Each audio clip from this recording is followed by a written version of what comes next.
tell Jonathan to get this to me earlier, but he wouldn't. Nobody's ever at fault. Yes.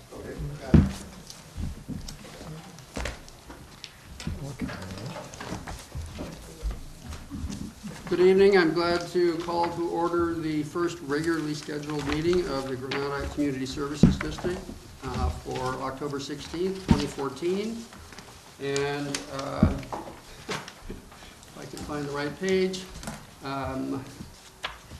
we will begin with the roll call. President Matthew Clark. He's here. Vice President Leonard Warren. Present. Secretary Jim Blatchford. Here. Treasurer David Seaton. Here. Director Rick Loman is at a conference. We have at the table General Manager Chuck Duffy and Legal Counsel Jonathan Whitmer, and I'm the Administrator Julia Camito. Mr. President, because we missed the beginning of our special meeting a week ago getting recorded, I want to repeat one of the comments I made at the beginning. Is it brief?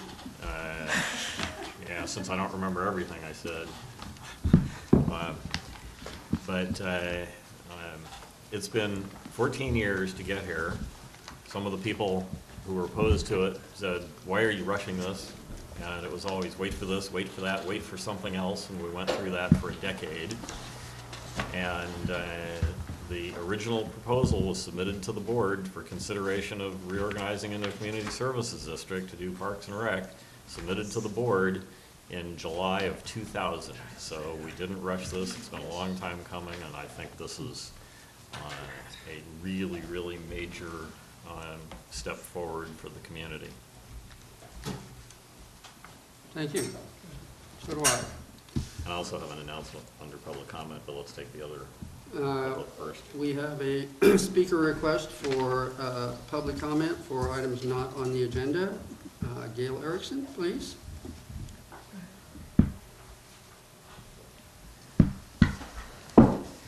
Thank you very much. I want to make an announcement, and also I have a question, since you now have this new authority, we'll call it new. You probably some know, I've had a lot of experience on the coast side working for, and as a volunteer for a lot of different parks and recs departments, the county department and other, and mid-coast parklands and groups like that. And there's an announcement I want to make about something that another group I belong to, AAUW, the American Association of University Women, is having, and I wanted to make an announcement about something that we're going to be having at our next meeting. But the question I have is, how does someone communicate this now to this group? Because I think it's important for everyone in this group to be involved and to know what's happening out there with other nonprofits, particularly nonprofits that are in Parks and Rec, or Coastside Land Trust, which is the one I'm going to mention. So what would be the process for that? Let me read this. This is something that AAUW is having. Their next meeting is going to be October 23rd at the Community United Methodist Church in Half Moon Bay on Miramonte Street at 7 o'clock. And our guest speaker is Joe Chamberlain. And as many of you, I hope know, Joe Chamberlain is the Executive Director of Coastside Land Trust in Half Moon Bay. And she's going to be coming and talking to us a little bit about what Coastside Land Trust does, what a land trust is, and what role they play in the Half Moon Bay and surrounding area. Can you repeat the date, time, and location? Yes, it's going to be at it's the church on 777 Miramonte Street in Half Moon Bay, and it's United Methodist Church. They have a facility that it's rented out. And this is AAUW Group. And it's when? And Joe Chamberlain is our guest speaker, October 23rd at 7 p.m. And I think I suggested to Joe that she might want to talk a little bit about the difference between like a Coastside Land Trust and what they do and what a Parks and Rec group does, and also what groups like Committee for Green Foothills and others like that do. So we have an overlap in different interests that all these different groups have, and I'm hoping that in the new role that your group is saying, you'll be in touch with some of these groups and on their mailing lists and things like that. So what's the best way for me to get in touch with, who should I send it to? Well, I think the administrative people in the office here are pretty good about distributing stuff to the Okay. board Yeah, that just comes send it in. to Delia and she'll Well, Delia, here. feed it. I just read it. But I was just thinking, have you been thinking that might be somebody on the board who would be more specifically involved in this sort of thing? As far as additional advisory? Yeah. I things like think that. the best thing is to have it broadcast to the whole board, and then whoever's interested can step forward. Okay. All right, fine. And we are also planning to put on the agenda, probably next month, the establishment of social media presence. And seems to me we could have a process in which we help publicize things that are relevant to the Okay. Parks and Rec and community services. Oh, that'd be functions. great, And- that would be and great. Delia indicated that she is now on Nextdoor El Granada. So when you're on Nextdoor El Granada, you see stuff all the way from Half Moon Bay through Montera. At least, yeah. That sounds like a good idea, that sounds very good, because a lot of times a lot of people don't really know the difference between where Half Moon Bay, the city, ends and where El Granada begins, the unincorporated world begins. As you know, that's confusing to many, particularly because a lot of people prefer a Half Moon Bay address, but they live in El Granada, so. Well, and there's another interesting problem with Nextdoor itself, which is whoever set up the Half Moon Bay Nextdoor called it Coastside instead of Half Moon Bay, which confuses Well, anyway. a lot of people. Anyway, but I will be glad, and I'll send notices like this one to Delia, and then she can make sure everybody else gets a copy. That's great, thanks. Thank you. Mr. President, before we move on to any further on the agenda, perhaps I should indicate that there was no reportable action taken in the closed session, which was actually held in our special meeting. I will indicate that one of those items on the closed session was regarding the lease and the negotiations, conference with our negotiator. And item 3 on the open agenda is also about the lease. So the public will get a chance to hear the board discuss and hear a report about the lease. Thank you, counsel. Can I ask a follow-up too? 'Cause last week you talked about the idea of volunteers and medians, and some people approached me in between in terms of, that being a realistic solution in terms of us being the type of community that could get things done and save resources. And I'm just wondering, in terms of, like I said, people, from your comment, people reach out to me and said, what can be done in terms of taking action? I know you've been talking about that for a while. Well, there's somebody on the board, Jim Blanchard, who'd be a really good contact person too, since he's been very involved with Mid-Coast Parklands. And I think Fran Pollard was at the meeting last week, and she had expressed some concerns and ideas that she had. She's also been involved. Okay. Are you still the board president? Yes. We don't meet very often, but yes. No one's displaced me. All right, Leonard, you have one more thing? I've actually have 2 announcements. This is one of the things that didn't get picked up from the last meeting. Let's see, where are we? Today is the 16th, so 9 days from now, we have the quarterly recycle event, which is always the 4th Saturday of every quarter from 9 to 1 on the district-owned property of the Burnham Strip at the foot of Avenue Portola. And without going through the whole flyer, basically anything that you would otherwise have to drive up to the recycle yard in Pacifica to drop off, you can drop off at these recycle events. And I believe the flyer is up on the website now. Yes. Yeah, flyers on the website, granada.ca.gov.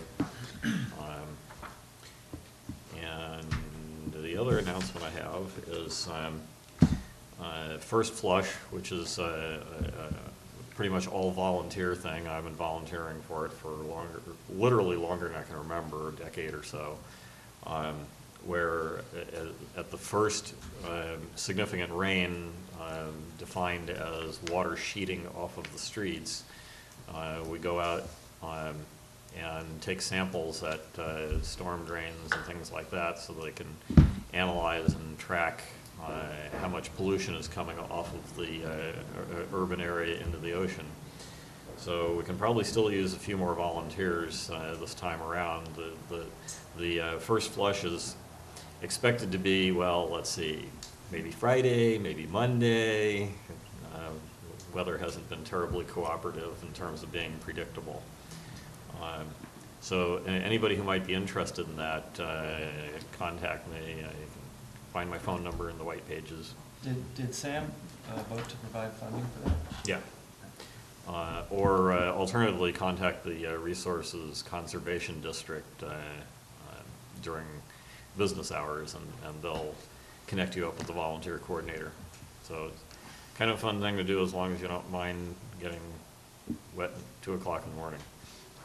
Oh, who could mind that? For some reason, it always seems to rain at 2 o'clock in the morning for Leonard, first who's flush. the they that does the analysis and tracking? The different samples are sent to different labs. Various labs have expertise in certain things, so some of it goes to county testing labs, some of it goes to at least one university, and I'm not sure where the other ones go, but that's why we take a bunch of different sample bottles, because they're distributed all over the place. Is this a county function or state or? It's, somehow NOAA's involved, the National Oceanic. Atmospheric Administration. Yeah, that. And I think that MBNMS, the Monterey Bay National Marine Sanctuary, might also be involved. It's really a bunch of different organizations working together to get this done. But it's coordinated by Resource Yeah, Conservation. in this county, it's coordinated by the Resources Conservation District. I think somebody different does it. It really originated down in Santa Cruz or Monterey. Yeah, probably Monterey. And so I think it's a different organization coordinating it there.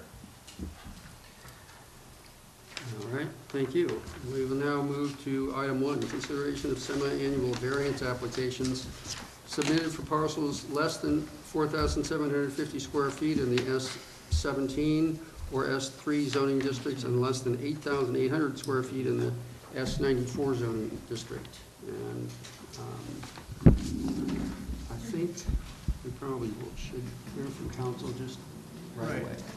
I'm going to provide the staff report because I've drafted the findings. And as the president indicated, there are 2 variances on this item, and that's because of the limitation under our district code to issuing only 1 variance every 6 months for these types of parcels where they're more non-conforming than some of the typical ones that you find. That's why we drew the line at 8,800 square feet on a 10,000 square foot zoning district and 4,750 square feet on a 5,000 square foot zoning. So both of these are smaller. One is 3,385 approximately square feet in a 5,000 square foot zone, and the other is 4,400 square feet in a 10,000 square foot zone district. And ultimately, the board is, if they determine that that more than one of these could be issued by making the findings, then the board is to choose between those 2 on their comparative merits. I would like to thank Delia Comito for pulling together the cover, the memo on this for your board. I think that does a good job of laying out some of the history of how we got here, and that we're basically trying to address wet weather overflows and also be sure that going forward, this district can't issue sewer permits for conforming parcels as opposed to these non-conforming parcels. So the ordinance is acted kind of as a gatekeeper so that we don't have more non-conforming parcels getting permits than conforming parcels as we go forward. These 2 variance applications are both more complex than the typical ones your board has seen over the years, each for their own reasons, but they both involve more issues than we usually come across. Nevertheless, I would say that the board has considerable discretion as to each of these. I've tried to lay out what I see as the primary decision points, but the board can determine whether they can make the findings and the relative importance of some of the issues that we have here. So with that said, the only other thing I would mention as to how we got here is that Measure A from 1986 limited this district, so it limited all infrastructure districts in the county of San Mateo to providing, that are in the coastal zone, to providing only that infrastructure that is needed to serve what the local coastal program identifies as the build-out numbers. And so, that was a countywide initiative, so it's pretty Countywide difficult to initiative. ever change it. yes. So what that does to this board, and going, all boards of the Granada Sanitary District, now Community Services District, going forward, is you have to keep in mind that you can't just solve the problem by building more infrastructure always, because you're limited to what is built out. At the time of Measure A, right? It says build out under the local coastal program, so. Anyway, that's the setting for this. And now I'm gonna go through these one at a time, but I'm going to try not to take all night doing this, because as I said, it can be pretty complex. The first thing I do want to mention, though, is that the board has before it now some new documentary information for, first I'll say item 1A, and that's an email from a Judy Taylor today, 4:28 p.m. to our administrator, Delia Comito. And I'm not going to go into full detail about it, but she reports that she spoke with County Counsel Tim Fox, and he had an explanation as to why it was referred to as a voluntary merger, and then what sections that they used in unmerging, et cetera. So that's one document, and if the public would like copies, they should ask our administrator for a copy.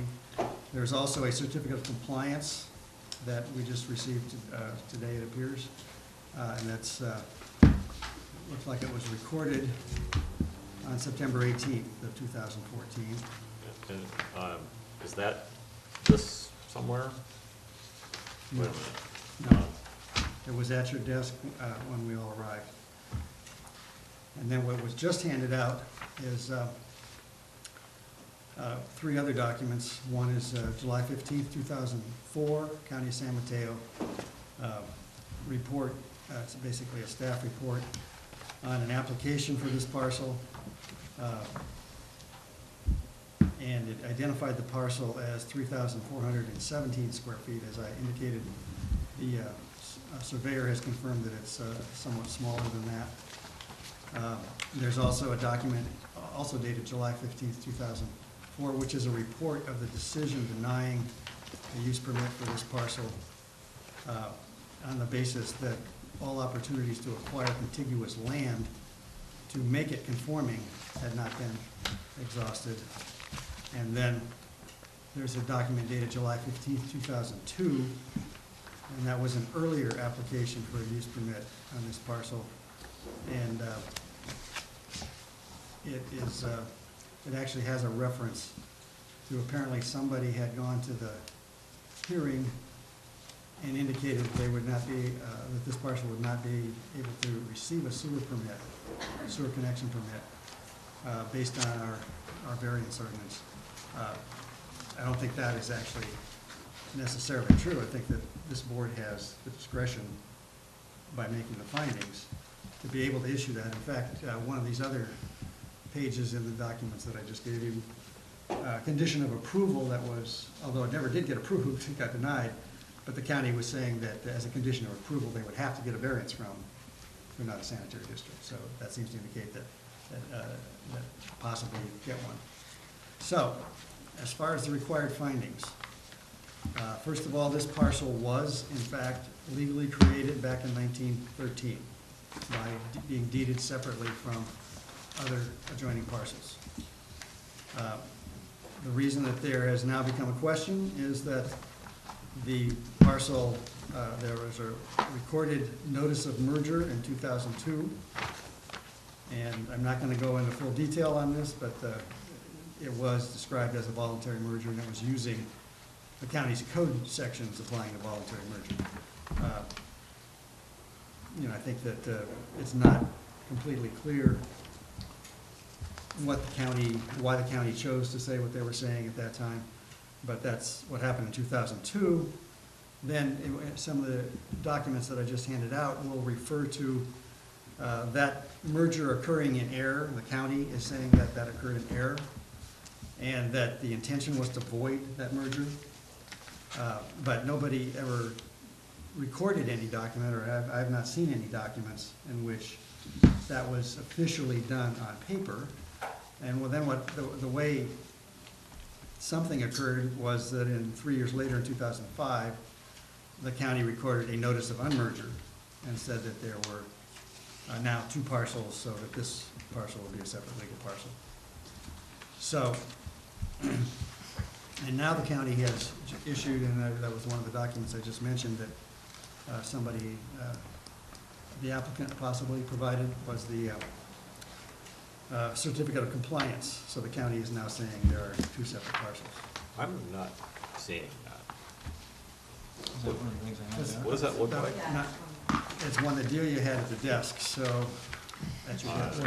Here's your copy. Well, maybe I already put it in the Yeah, binder. it says, Um, please place in copy It's here.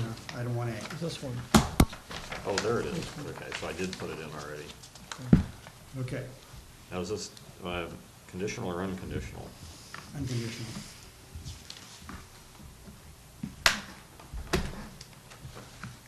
And so, in the findings, I have pointed out that it may or may not be the case that the unmerger would affect how the Coastal Commission would look at this. We have not taken this to the Coastal Commission, at least to date, and, you know, we do have, the county has a local coastal program. They are certified, so they could issue a coastal development permit to recognize the parcel if they wanted to. They did not go through the coastal development permit process to do this certificate of compliance. So, But your That- staff report seems to be saying that that's required, and yet the county didn't do it. well, required by whom is the question. So I'm not, my staff Well- report is not saying the county had to do it that way.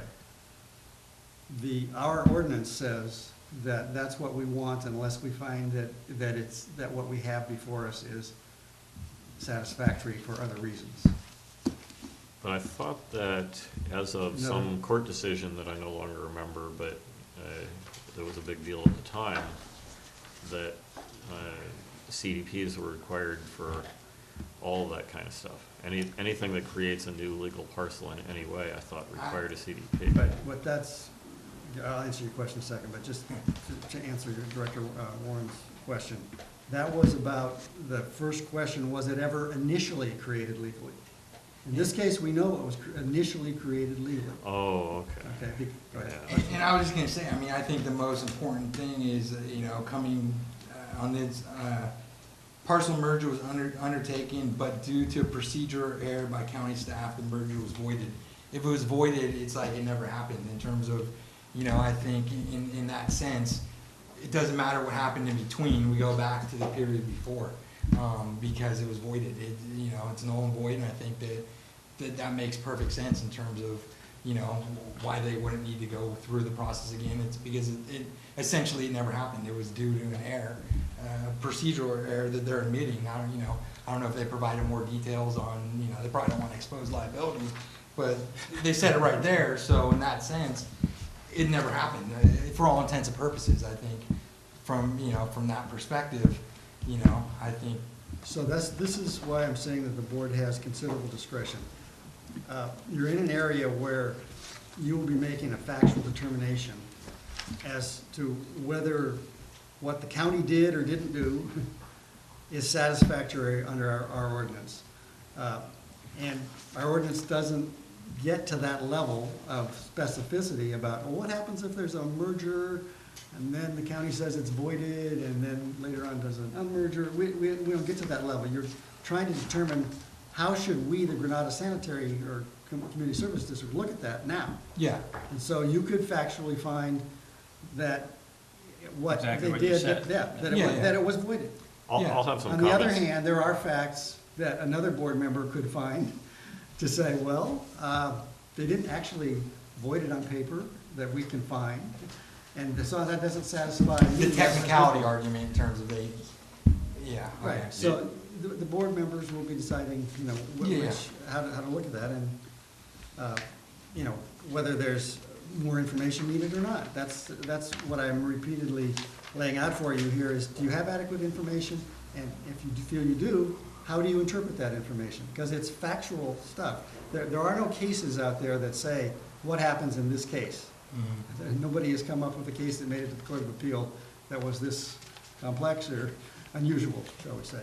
So is there? So that deals with quite a number of the findings that I'm asking you to look at. If you decide that it was voided, then you would say, I think we have enough information to determine it was voided, and I think we have enough information to determine that this is a legal parcel. So I'm just looking to see if there are any other things that I wanted to mention that are not really covered by that particular point. We do, as we do in every situation, in order to make the finding that we're not resulting in so much impervious surface that it might contribute to inflow and infiltration, we require the same condition that the county does. So that's in here as a condition that we would impose and we would want the county to impose. Can you repeat my interpretation? Because you said it better than I could have said it. I'm just wondering, can you repeat that? I'd be happy to try. Okay. I mean, your interpretation, as I understood it, the way you articulated it, was that based on the information we now have, and we have some new information that we just got handed out here before us, the county intended to and effectively voided the merger. And that is sufficient information, so you have enough information, and that your interpretation of those facts is that the parcel should be treated as legal. Let me make a couple of comments which might make it easier to move this along. It's been my position for as long as I've been on this board that putting somebody in a catch-22 is not appropriate. And even if the problem is because of two different government agencies, that we shouldn't be part of somebody getting caught in a catch-22. And that's part of the situation here. You know, from reading the staff report, I would say the county bollocksed the merger, they bollocksed the unmerger. It's really clear what their intent was, and that to avoid trapping the current owners who had nothing to do with creating this problem, to avoid trapping them in the catch-22, we need to consider what the county's intent was rather than the fact that they totally screwed it up. And their intent was to void the merger. You know, I think we can make those findings that it is a legal parcel according to our requirements. Okay, so then there is another finding as to whether, under these circumstances, there was an adequate effort to acquire adjacent property. Well, And if the contiguous property is not vacant, so you're going to be trying to acquire property from somebody who's already got developed property. And that, again, is a factual finding for your board to make as to whether you want to require this applicant to make more efforts, or you think that it's not necessary. well, if you look at the plat map, all the surrounding properties, I'm fairly. Could you take that outside? Sorry. I get the giant Sorry. All variances are automatically granted now. But you can only grant one. So I'm fairly certain that all of the surrounding properties are already developed. Yes, they are, And that's what I so was saying. there's a table in here somewhere that gives the parcel sizes of the adjacent ones. And even if they could acquire everything above 5,000 from the ones that, the adjacent ones that are above 5,000, it still wouldn't get them close to 5,000. So, yeah, it's kind of a pointless exercise. Well, not only that, you do have to do it in a manner that does not make the developed parcel that's adjacent now become non-conforming because the setbacks aren't met. Yeah, and So- I didn't even factor that in when I was thinking about that. Okay. So that makes it even more difficult. So, I mean, the way I was planning to approach this, but it's obviously up to the board how you want to do it, is I was then going to make the presentation on the second item as well, because I thought Well, you should have it all before you, well- and then you decide whether you can make the findings on one, on two, or and which one you think is comparatively meritorious. Well, I think we can probably make the findings on each one separately, but I have one more comment on the parcel size issue. The intent of our ordinance was to prevent development at a higher total level in the whole community than was provided for in the LCP. And so in a situation like this, where there's one parcel that's small, it would be really silly to say, well, they have to acquire pieces of the surrounding ones so they can make theirs bigger, because that doesn't change the total amount of development that exists in the community. So that would serve, that would not serve the public good of the reason why we have that ordinance in the first place. So I would ask the board to decide if they want to make the findings on this one first and then go on to the second one, or you want to hear both staff reports? I mean, I guess maybe hear the staff report, you know, if you have it prepared. I kind of think in the interest of focus, because after the findings are done on both, then we go back and do the evaluation, right? Assuming that you have said you can make both sets of findings. If you can only make one set of findings, then that application is going to be approved. The other one will, What if they can make both sets of at findings? that point, they're gonna have to discuss which one has got comparative merit, and only that one will get variance. So we can do it either way, but I think that, you know, in the interest of continuity, it makes more sense to go through the findings for this one right now first. But, you know, whatever the, Well, do you believe that both sets of findings can be made?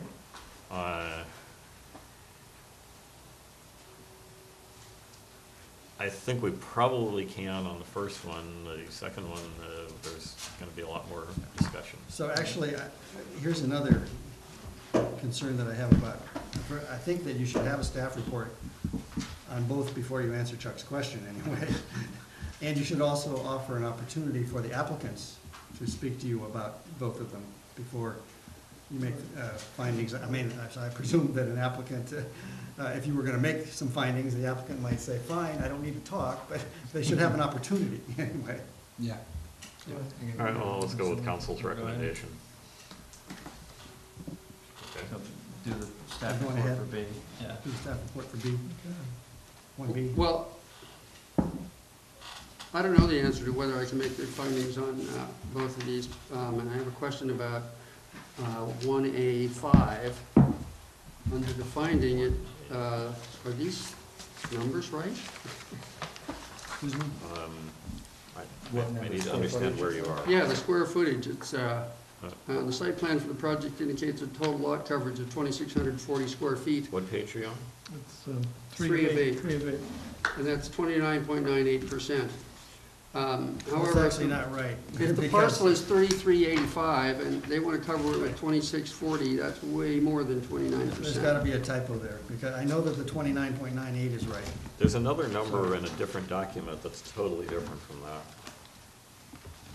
So 30% of Right. 3,300 is, that must mean it's about I mean, somewhere else, 1,000 and something. Well, I thought I saw I just added 1,100 or the something. square footage of the two structures together and came up with 1,271 square feet. two structures? There's a separate garage. Oh, I can't read those drawings. And, I get a mind and block. and that, I came up with that with the 3385 square feet is 37.5%.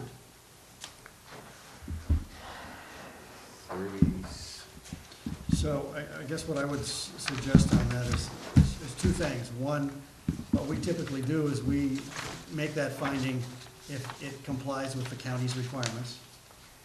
So we could make that finding, and have a condition that says as long as it meets the county's impervious surface requirements.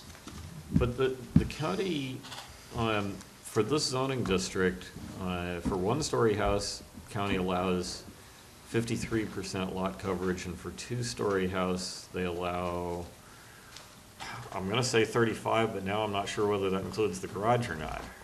And I think we should not get Oh, into so that that's level of detail. We should just, because that's what we typically do, is we say, if you meet the county standard, then we will make this finding. And let the county decide what their standard is on that, because they know it better than we do. I'm seeing a head shake in the audience that the 35% doesn't include the garage, so the 37% is gonna fit in the county's requirement. Okay. I would still recommend that we just make the finding based on the county determining that it meets their standard. County has no standards. And then we also have the condition that they have to impose that condition about stormwater, which is the county standard condition. Right. Didn't we have it first? I don't think we did, no, not to my knowledge. Hmm. So, did you have another question, President Clark? No. Okay. So I'm going to move on to the second variance, and just for the record, list the other document that was handed out, in case any members of the public want it. It is an email from a Michelle Ellis, dated today at 3:11 p.m. It's about Magellan Avenue, and it's to our district administrator. For your information, I have attached a map of the subject property, 048, 013, 090. The other parcels marked all have homes and the same configurations as the subject property. Also, these parcels are 1 block away from the subject property. The district has approved parcel number 048, 013620 for a variance for sewer on or about 2007, presented by Thomas J. Carey. So you should all have that document, and it was at your desk. Maybe you put it into your finders already. And the signature indicates that she is an employee of Carey Realty. Carey Realty, Yes. All right, so. which I believe is owned by Tom Carey. So, to, as quickly as possible, get into the various findings here. First of all, this parcel 2 was legally created in 1907 by being deeded separately from all the parcels around it. And really the main question here is how our board wants to look at the situation that has occurred here, which is that in 2010, there was a court action and that ended up in a settlement among 3 family groups. I think that they all trace back to the same family. And a number of these parcels were parcels that were owned 1/3 undivided interest by each of those 3 families. And what the court action and the settlement were something called a partition in kind.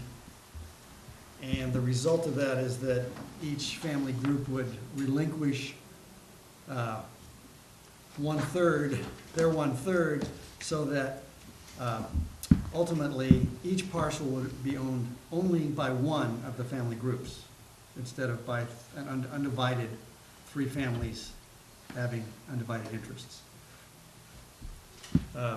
So that occurred, and there's, the bottom line is that there are 54 parcels in the Granada Sanitary District that are affected by this court action. And there's a couple of questions as to whether we would look at that court action as affecting any change after the Coastal Act went into effect, so it could affect the parcel legality. It is a true statement, as far as I can tell, that this did not affect the configuration of any of the parcels. It affected the ownership. But a partition action is something that you do under the Subdivision Map Act. It's not something that is mentioned in the Coastal Act. And the Coastal Act also regulates division of land. So there is a question as to how we should look at it, or whether we should have the Coastal Commission look at it, as to how they look at it, and get their feedback, and then decide how we look at it, because we ultimately are making this decision for wastewater purposes. Well, let me ask this. Yes. The county requires in this particular zoning district that anytime there's an application submitted to do something, when there are non-conforming parcels, adjacent non-conforming parcels in common ownership, you have to merge them before the county will accept an application to do anything. Now, this is a court action, so it's not an application to the county, but the problem is, this was in my view, there's only two possible explanations for what happened here. It was either a willful circumvention of the county's merger requirements, or total incompetence on the part of the court. In either case, we shouldn't be a party to this in terms of facilitating development at well over double the intended zoning density. These parcels are less than half the zoning minimum. And this one in particular, if instead of going to court to do this partitioning, which I never heard of before this, if they had gone to the county and tried to get an application to do something, it would have been merged at that time. And then the court would have been faced with a totally different situation with half as many parcels to partition, and they would have been partitioned into 8,800 square foot parcels. So I'm just really uncomfortable with this, because basically this means 54 more houses here than there's supposed to be because of the way this was done. And I don't necessarily understand all the legal complexities here, but these should have been merged. Well, And that's why I describe this as somewhat of a complex situation. It's not something that I've ever run across before. It's not in our code, it's not in the county's code, and not in the Coastal Act as to how you treat this situation, to my knowledge. So again, one of the questions I've asked is, do you have adequate information at this point? Do you want more information or not? There is an unconditional certificate of compliance issued by the county for this parcel. Giants. Yeah, type A, as they say, which is the earlier question that I was asked was, was there a coastal development permit process for this unconditional certificate of compliance? Answer, no. And we do call out that we require that conditional development permit process to be followed unless the board finds that for some other reason, based on the facts before you, you've got the equivalence essentially. So that's a factual question. Not sure I quite followed the last part of what you just said. So what our ordinance says is that in order to get this, for us to say this is still a separate legal parcel, we would want a certificate of compliance issued by the county, not a type A, but what the county calls a type B, which goes through a public hearing process, a coastal development permit process. We have taken some situations where it was indisputable that the parcel had to be legal and remain legal, and said, okay, we're not gonna make you go through the coastal development permit process because there could be no question. A board member could find that there was a question here because of the uniqueness of the situation. A board member could decide, no, I think this is good enough. So we're not gonna make you go through that coastal development permit process. This is not something that I think anybody would foresee we would come across one of these necessarily. So that's why it's not addressed, and like I say, it's not addressed in the Subdivision Map Act, it's not addressed in the Coastal Act, and it's not addressed in our ordinance. So the only other findings I think about this, we have that condition about impervious surface, so we would, we're requiring that.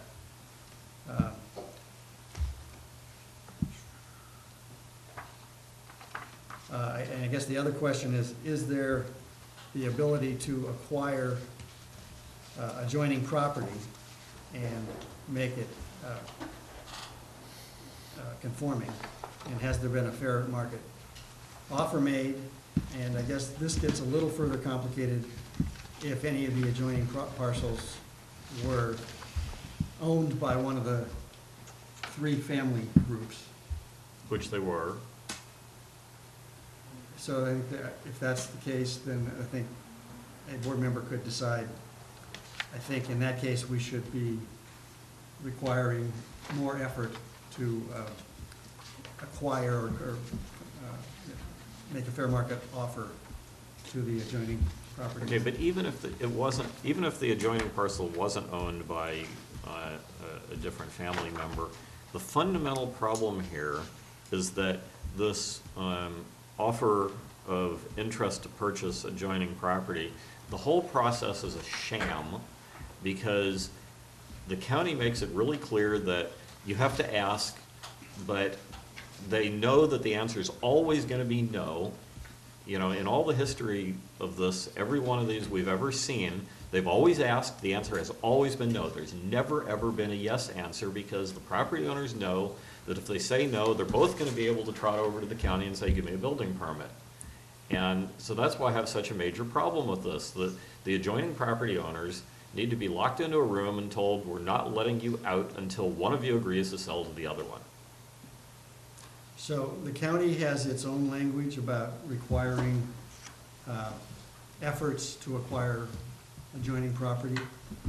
We have our own language. Ours is broader. Your board has more authority to require more efforts.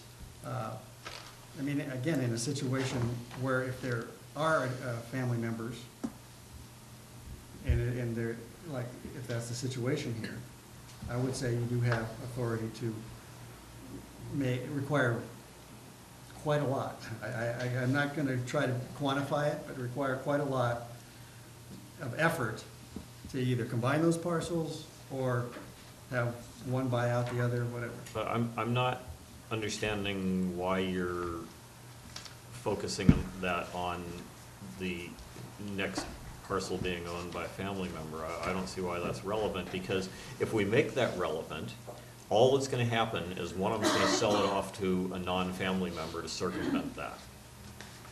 I guarantee you that'll happen, because it's happened in the past. So the district may have remedies for that, if the board wants to go there. And may even make efforts to prevent it, if that's what the board perceives is happening. And again, that's, we're not at that point yet, but I do distinguish that from something that is clearly separately owned. There's no connection, there's no reason to argue that. There's a case called Bright versus the Board of Supervisors, in which the husband owned a parcel with his wife as community property. And when that county, and that was a case where you're trying to decide how many parcels are there here and how many are being created, tried to do some transfers within the family. And the court said, no, we're gonna look at that as though this is all one family. That very thing. Now, this is a step beyond that, okay, because that was husband and wife, okay? But this could be a situation where it is the same family.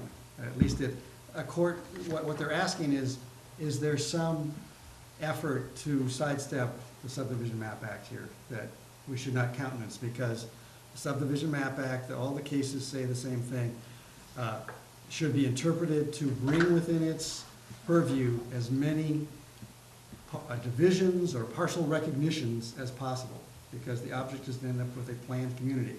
And if you let people just convey out and play games, if anybody's playing games, the courts are saying, no, we're gonna interpret this in a way that you have to look at this all as one subdivision.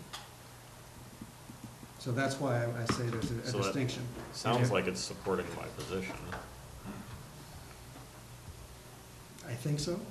I'm not sure exactly what your position is, but Now- I now, was just trying to answer your um, question is why I see it different based on the ownership here.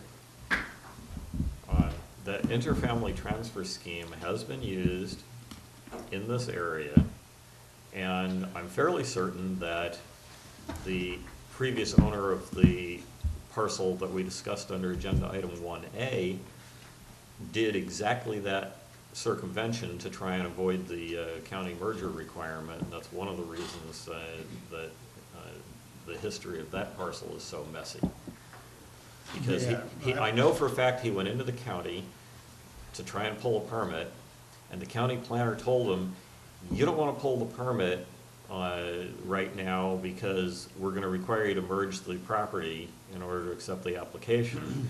And the planner actually told him, go off and change the ownership so it's not identical. So, So that actually is pretty identical to the Bright versus Board of Supervisors case, I'll just say that. well, but you see here, the County- county's a co-conspirator on this one. In any case, I fully expect that we're gonna see 54 occurrences of that here if we go down that route, and we just have to say, no, when there's another vacant parcel, and they're both significantly below the zoning minimum, that they have to be merged one way or another. Or else we. That's up to the board members and their factual Okay, determinations. or else we dramatically limit the house size so that the total sewage generation is the same as if there was one house there. That's the other alternative, to dramatically limit the house size. And I can't even see from what's submitted here, what is the proposed house size for the second one? I can't figure that out from what we have. Well, it's here someplace. There he has it on the first page, on her cover sheet. She has it. Square feet is 1507, and the garage is 534. Well, tell me how to find it in here. It's on the variance application right after the findings. On the variance application. Oh, right after the findings, okay. No, right before the findings? Mine's right Let's see. Talking about the application, Yeah. it should be after. Okay, but your summary, Delia, on page 2 of your summary has structure size 2,041 square feet. Yeah, that's the garage plus the house. Yeah. 2041. It's the total size, garage plus house.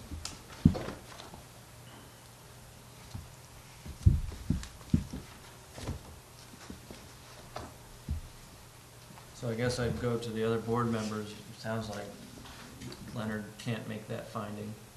You all help. Should we hear from, are there applicants that want The to applicants speak? should be given a chance All to right. speak. My take on this is different. I don't see how if this was originally a legal parcel, how it has been transformed somehow into a not a legal parcel. I'm not arguing that. And the court papers that are in here indicate that we may actually know that these are all family members, but the parties to this were trusts, which are legally separate entities. So if you are going to give credence to the idea of trusts as legal entities, I don't see how you can say that these are all the same family. Okay, And, I'm not going that route at all. I'm arguing that no proper attempt to merge the properties has been made. You know, it's just the hand wave. I asked, they said no. You know, that's not anywhere near meeting the intent of the law or our code either. It doesn't meet the county's intent, it doesn't meet our intent. For a property owner to ask the adjoining property owner, you want to sell to me, knowing that the answer is going to be no. Well, then maybe our code is inadequate, but All right, You know, I'm they have- saying we have- I, They have presented a document saying they've made this attempt to buy an adjoining parcel, and Okay, were but rejected. let me restate it again. The reason the answer is always no is because they know it's gonna get approved separately, and they're both gonna be allowed to develop if they both say no. So they both say no, and we have to put a stop to that. Well, I'm not gonna argue that people who want to develop property come up with various ways of doing it. But on the ground right now, there's no contiguous parcel Yes, there is. available. Yes, there is. That offer was rejected. Irrelevant. Our code. It's vacant. Our code says they have to make this effort. They've presented us with a document saying that they've made the effort. Okay, council says Findings. it's the board member's discretionary call on that, and I'm saying I cannot make the finding that an appropriate effort was made to acquire more property. For the specific reason that the whole thing has always been a sham from the very beginning, because the county will just automatically say, okay, fine, you can develop. And we've been doing that too. And you see that in the documentation that was submitted, you know, where they're pointing to all the previous ones we approved. Well, you know, this is the end of it. I'm not gonna do that anymore. And so I'm hoping there's enough other votes here to agree with me on this, that this has to be stopped. Well, we're only talking about this one finding. Right. Uh, But if we can't make all the findings, it doesn't get approved. And I can't make that one finding. Does anyone else on the board like to weigh in on I this? think we have to be careful about doing anything carte blanche in terms of, you know, I think each individual, you know, non-conforming lot needs to be addressed on its own individual basis in terms of, I think we're looking at these two. I don't agree. You have to look at the big picture. The individual ones are all part of the big picture. And the big picture is this place can't sustain double the intended population, and that's what these property owners are trying to do. But we have controls. I mean, you know, even if, what did you say, 54, you know, projects would be put through the pipeline, well, technically, they could only be approved every 6 months, right? Isn't that what you opened with? Yeah, it depends on whether some of them are 8,800. In terms of any substandard, we can only approve one every 6 months, right? Substandard lots, substandard. I'm gonna say yes, because yeah, she just walked out. Yeah. I think that there are no parcels that are more than 8,800 square feet. If they are, then more than one can be approved every 6 months.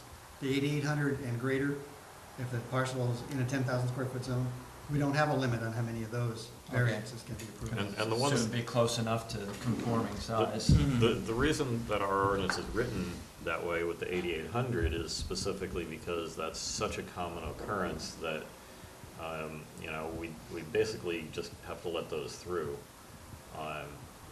But the 4,400 is so far off track that it's just, it's in a different category. So Leonard, is your point that when they did this, and I'm just gonna use for argument's sake, when they did this, they created 54 4,400 square foot parcels? So it looks like And so from the that colored will map. allow for 54 homes versus what should probably be 27 homes Right, in broad terms?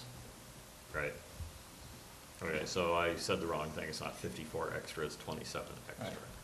So I'm gonna recommend, though, that you do allow the applicants to speak. I mean, it's good that they've had a chance to hear your thoughts about these, and if you wanna spend another 2 minutes or 5 minutes doing that, that's fine. But before you start forming an opinion, your final opinions, you should hear from the applicants. Absolutely. Any other thoughts? I do agree with Director Warren that the county has, in the Miramar area, I think it's really quite blatant that they've not considered those as subdivisions, and they've done every lot individually, and they do not consider cumulative effects. You know, I don't think that follows their own rules or CEQA. I do need to say one other thing, which I kind of forgot about it. The 10,000 square foot zoning minimum is itself a compromise, because when the LCP and the community plan were being written, the real call, I think by the Coastal Commission, but I'm unclear on that. I know who I can find out from, but not right this minute. But the original call was for a 20,000 square foot minimum there, and the 10,000 was a compromise. And so we're not going to compromise the compromise. Would the applicant like to speak? Which one I hear, which one first, one? Whoever wants to jump up first. Yeah.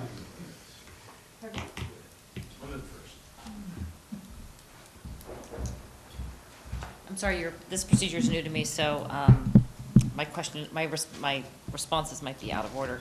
I did bring a copy of the plans that have been approved by design review, and we do meet all of the floor area ratios, the lot coverage, all of that's true. The house stays under 16 feet, even though it is 2-story, so it does appear from the street view to be a 1-story house. It's very minimal in size. You're representing Mark. Oh, I'm sorry, Mark TDR Hackett. Properties, yes. So the Mark Hackett, Yes. 1A. Okay. My name is Karen Wilson. Okay. So we were, been approved by design review, the county's accepted that we fit into all the standards. We're not asking for any variances, any setback. We're staying within all the setbacks. And given the odd shape of the lot, it's been a real trick to get this house to fit. We also have a few things that I do want to talk about, and I hope that I'm not being redundant or wasting your time.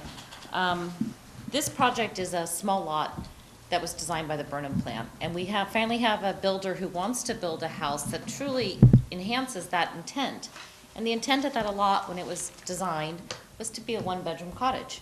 And that's what we're creating. That's the very thing, all the years I spent on the Mid-Coast Council and design review, those were the goals that we set, were to accomplish affordable housing. What's happening here is it's getting, this house being, we're trying to make an affordable house, and it's getting extremely costly. And delays are going to continue to raise costs. These are 2 elderly women who bought this property. It's been through 7 ownerships since the mistake of the merger-unmerger thing. No one could have possibly ever known who purchased this property until they submitted building plans, had found out this merger-unmerger could become an issue. In my opinion, I don't see it to be an issue. I think it happened, it's been resolved, and we're going to move forward. We've tried to offer the land over the last couple of years to adjacent neighbors. No one has wanted to purchase it. At design review, I believe even one neighbor said, we just think it should be a park. Unfortunately, it's owned by 2 elderly ladies. This is their retirement fund. It was an investment for them. And I would hate to see, well, we have this transaction ready to go with a builder who's invested so much. I'd hate to see it stop where these women need to get their retirement money back out of this. They've been trapped for a long time. And we can't go back and change the facts. What year did they buy it?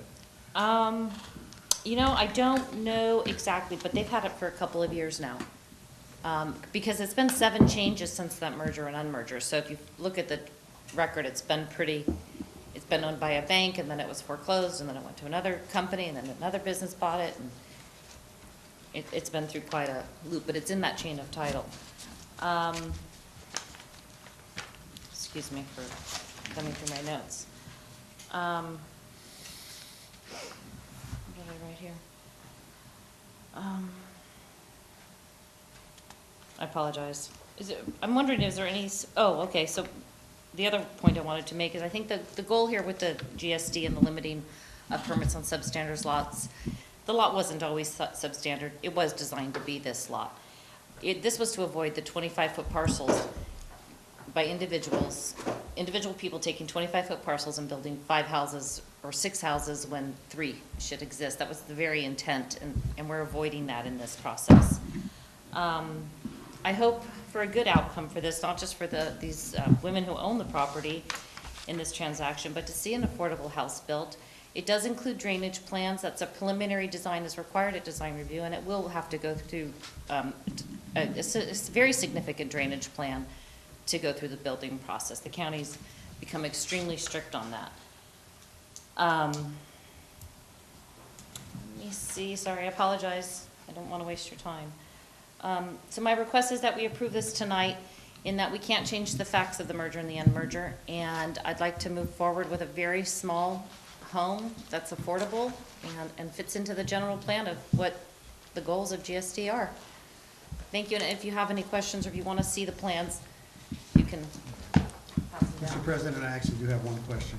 Oh, yes. I just wanted to make sure, because it sounded like what you were saying is that it would be acceptable to you to have a condition that says that you'll comply with the county impervious surface limit, and also have that stormwater requirement that the county imposes. Yes, absolutely. We've even done landscape plans that will be drought tolerant, fire resistant. We've got pervious materials used for the driveways. We've taken every consideration to minimize runoff.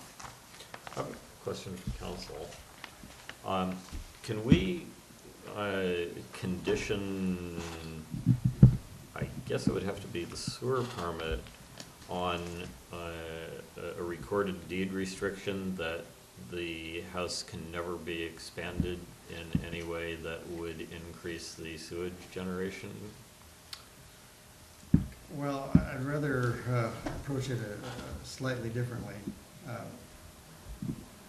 We can approve the sewer permit on the basis of the plan submitted to us and require any change to come back to us, at which point we would be looking at wastewater issues. In other words, if they're adding bedrooms, is that adding more wastewater generation? Well, my concern isn't necessarily up front. It's 10 years from now, some new owner says, oh, I need more space, I'll add another bedroom somehow. And so what I'm saying is you could condition it to say that if they add a bedroom, they have to come back to us. But I don't think that I've ever convinced the staff here to tell the county we want to see all of the remodel referrals. We're only getting new building referrals. That's true. So until we fix that, the only solution is a deed restriction. Is it possible to have a separate, I don't mean to interrupt, just as a suggestion, but what about having that as an agenda item where the board makes that a formal presentation to the county for the board to? Or the district manager could just direct.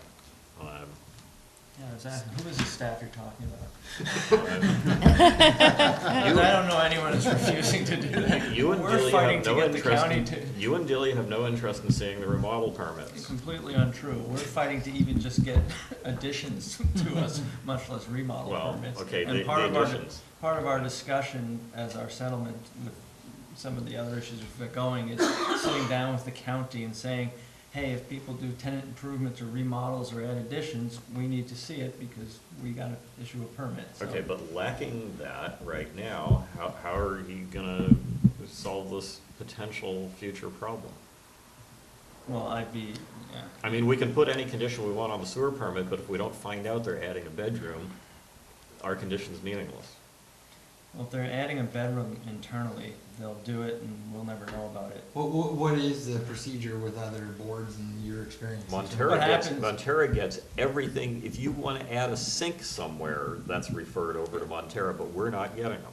So, yeah, if they add square footage, it comes to us generally. Now, the county, San Diego's no different than San Mateo. They seem to miss one out of every 20 or 30 or 50. I don't know what the number is because they miss it, so.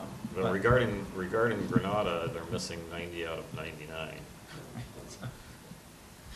So that's, it generally comes to us. Certainly if someone puts an addition on, it comes to us. It's standard operating procedure. Now, like I said, there's been chinks in the armor, and that's what we're trying to resolve, so. So I'd be loath to put a deed restriction on something like this. I'd rather, And how's the deed restriction going to solve the problem? Because it theoretically, I believe that would be checked when some future owner goes in and tries to apply to do something. But it would only burden the individual without solving the greater issues that's going on, versus dealing with it at the county level. The deed restriction just gonna, just burdening the one individual and it doesn't solve anything in terms of the. But Theoretically, the county is supposed to come and tell us anytime somebody wants to do anything that will burden the wastewater system, theoretically. Right. And that's the discussion we have to have with them. Part of our settlement discussions are exactly that, sitting down with them and driving that point across, that if indeed you are not sending us everything you should be. And it's easy to say, well, Montara gets everyone. I don't know why Montara would be treated differently than us. They just may not know the ones they're missing, so. Because they've been louder. They do a fixture count, we don't charge by fixture. So, that's. True. The part of the mix here is that, this is being presented as, it's a proportionately sized house for the size of the parcel, and I just want to make sure it stays that way. It would be very difficult to add any space into this house, to add onto it. There's not enough setbacks left to add a bedroom physically to the exterior, even if they did go through the variance process. So the house by its own footprint limits adding bedrooms. I think it's highly unlikely that they would be able to add more square footage here. And I guess my second point would be, why are we only doing it to this house? Why not to Well, this isn't the other first time house? I've raised the issue, though. Well, according to you, I've been ignoring it for all these years, so maybe not the first.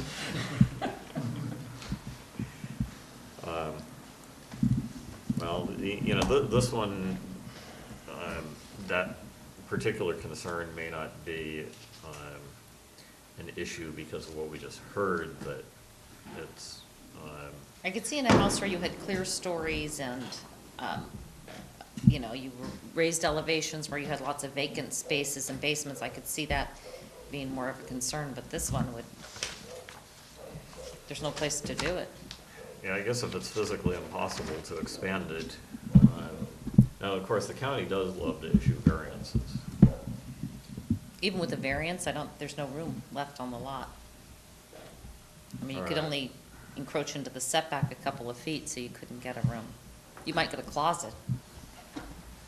Well, I'm not concerned about. I'm not arguing, I'm just, having looked at the plans a Yeah. lot, I can't see how that could happen down the road. All right, so I guess that in this particular one, that I'm not gonna be concerned about that.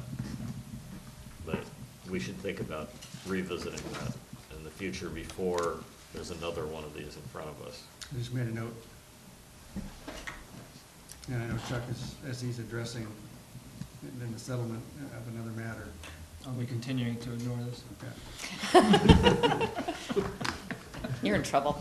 I guess. Well, the other end of what's being ignored is our ordinance code says that when you add a second unit, you have to purchase half an ERU, and we have never, ever enforced that. Well, that's a whole nother, let's not go there. And, yeah, I just want to point out, we've got a Okay. couple other items on the agenda, so. Do you want me to take that Yeah. back? Thank you. Well, actually, we should keep that in the record unless there's. Oh, We have We have it? You have it, yeah, I just brought the color. Oh, I see.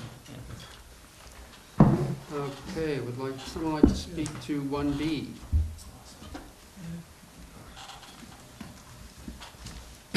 Tom Carey, 1580 Laurel Street, Suite C, St. Carlos. First of all, this is not a spec house, building it for my family as a second home. Regarding issues, it's illegal, got the certificate of compliance from the county. And regarding Mr. Whitmer, I had sent him a letter, and out of these 55 or 54, I think 13 already sold to the neighbors. And as you know, Warren, I usually try to work with all the neighbors and they get those parcels. So when you're talking about 55 homes, I hope you redraw that comment. On number 2, and there's a few more parcels to be sold. And so when you talk about the next door property owners, I have the Miramar Beach Inn on both sides. I can't buy property for the Miramar Beach Inn, they lose their parking. Can't get it. I made an offer next door for $125,000 cash. The reason I made the offer for $125,000 cash, up the block, I sold a lot, the same lot size, to Miss Ivy Smith, so she could add it onto her house for $125,000. I thought that was a fair market price. That's how I established for $125,000 cash. Is she the one that's all the way up at the highway? She's all the way at the highway. I had a vacant lot next to her. She wanted to add on to her house. I sold her the lot for $125,000. The reason I offered $125,000 to the owner next door was because it was the same price, and that's how I figured out market value.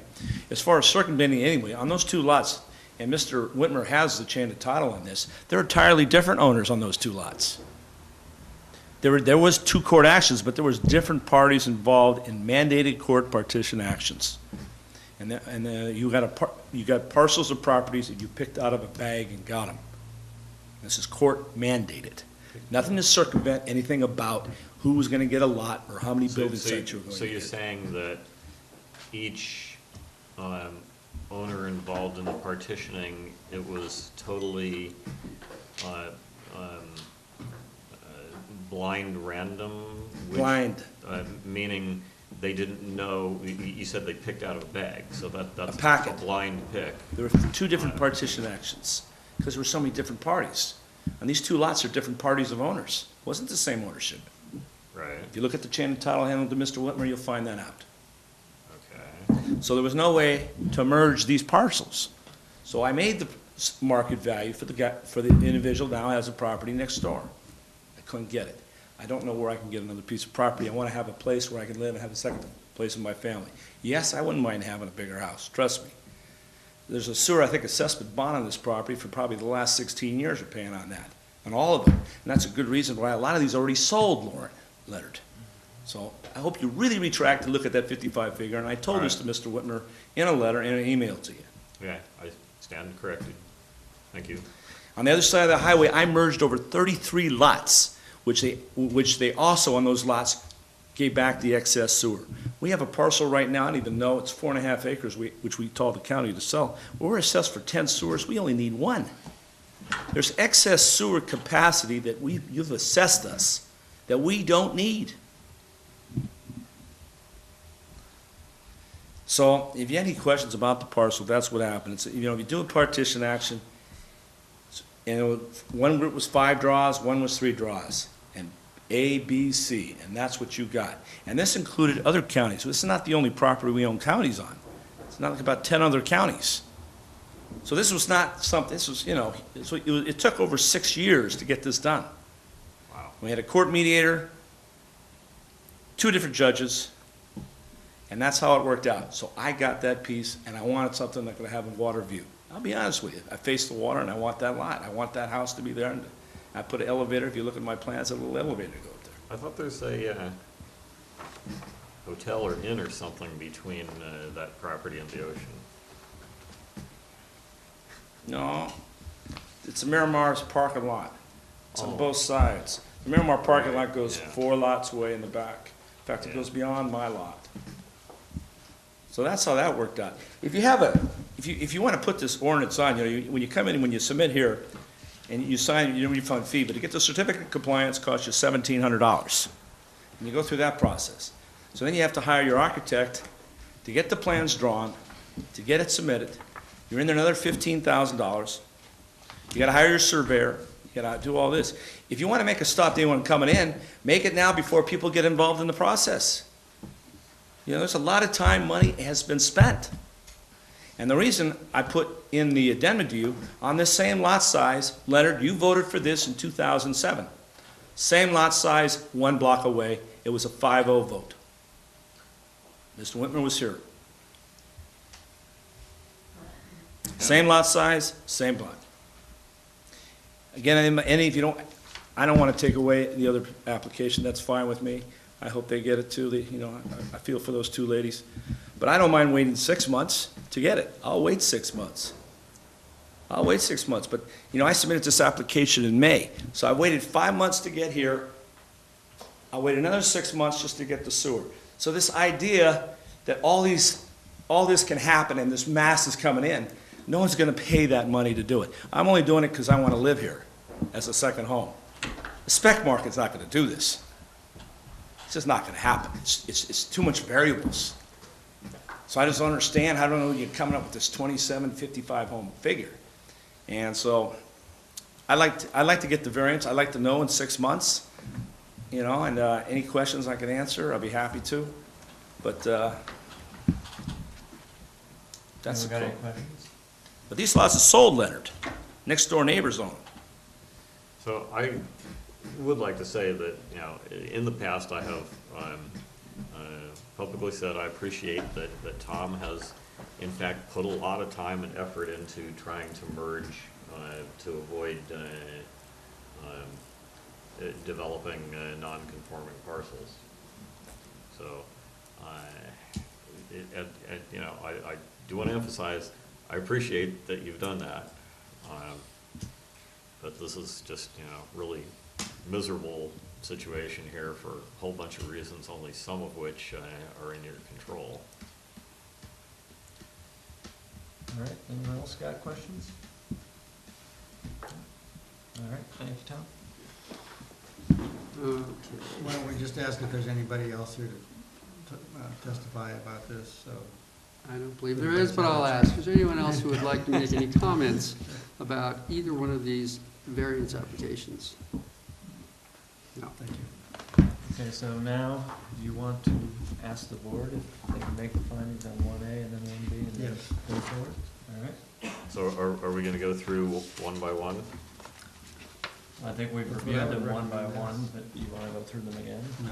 Well, there's actually check boxes here, so we need to see, do we have a majority for each Well, no, let's checkbox? not go one by one, let's just, Except I'm trying to find where the check boxes. Oh, they're I over think here. it'd be much more efficient to just say, each of us can Right, say, because- we can make all 11 findings. Yeah, or we- All right, well, can Yes, we if make you- all 11 findings? okay, that means I want to reread all the findings. Well, a number of them, if you find that you think the county's intention was to void that merger, and you're satisfied by that leaves it as a legal parcel, that takes care of, I haven't counted them, but 4 or 5 the findings. I think the only other ones is, do you want any more efforts to acquire adjoining property? It's not And, possible. and the other was the conditions, which the applicant agreed were fine. So I you could just think- make a motion to approve the findings, find that you have adequate information, and that based on that information, you can make all the findings with the conditions. All right, give me a second here to review the findings. Well, I'll say, when I first sat down, I've gone through these, and I thought 4 of the findings couldn't be found, and now I think all 11 can be found For 1A. for 1A. Do you want him to make that into a motion? Wait. I would, no, I'd like somebody to say so moved as to what I just said, because I don't want to repeat it. But it includes finding you have adequate information, that, based on that, you can make all the findings with the conditions. I'll make a motion that based on, I'm satisfied. What Jonathan said. Yeah. Yeah, And I'll second. The procedural thing would be to say so moved. so moved. And you're going to second it? Sure. All right. I think we've had enough discussion. And have you had enough reading? So you want to call the vote? Yeah. I'll call the Well- question. Oh, actually, there is one potential procedural issue here, which is the very last finding is about comparative merits. So if we make all the findings here, we still have to. That's a good point, and you're ultimately gonna have to make a final finding on the last finding. But, That's easy for you to that's only say. true if you can make the findings on 1B.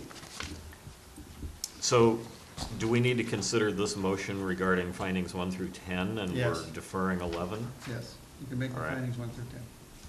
So, that was your motion. Yeah, findings 1 through 10.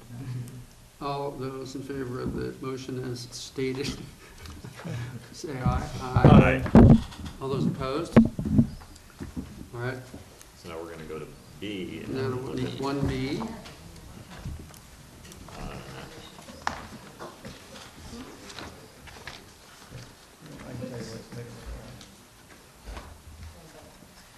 And do we need any more discussion on this?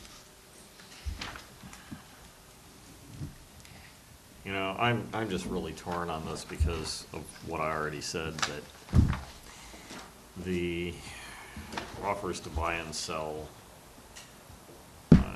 everybody knows that they can just say no, because if they say no, then it'll get approved separately. I just don't know what to do on this one.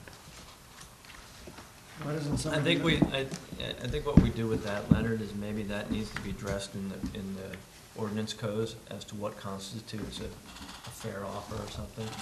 Try and redefine that. Oh, but even if it is a fair offer, they still say no, because they make more money developing separately than they get from selling it to the Then I next door guess my neighbors. answer to that then would be I'd take it out of the findings, because if it's a sham anyway, why spend our time arguing about it? Well, there's potentially some merit to what you just said, as much as I hate that. Yes, I know, but And I'd say there's merit too to what he testified about, if that's true in terms of, he has been a deal maker in terms of reaching out across the board, you know, and, you know, to me, I think that's, goes beyond the burden of proof that he's done everything within his power to, you know, and in some cases, you know, helping out other adjacent owners, in other cases, trying to establish a fair market value, and, you know, I think that's, you know, that was powerful in terms of that, you know, that is relevant in terms of going above and beyond to try to, yeah, to try to. he make, yeah. Yeah. All right, so I guess, you know, based on what you just said, combined with my knowledge of the history of this particular property owner, I guess I can. So I'm gonna make a vote for it. recommendation that somebody make a motion that, to the effect that, you have adequate information on 1B, you can make all the findings, 1 through 10, and that you are doing so. I'm having a problem with a couple of these findings. Okay, by number. So, 4, this is still pertinent, the coastal development permit is required, and we don't have that. Any evidence of that, correct? That's correct, and what we have done in the past is if the board can find that, based on the information that all the properties around it are developed, there could be, which means that under the certificate of compliance law, those surrounding parcels are deemed to be legal, therefore the remaining parcel, not developed, this one, has to be legal, that we have waived that requirement. Or therefore a CDP would be forthcoming? Is that what we're assuming?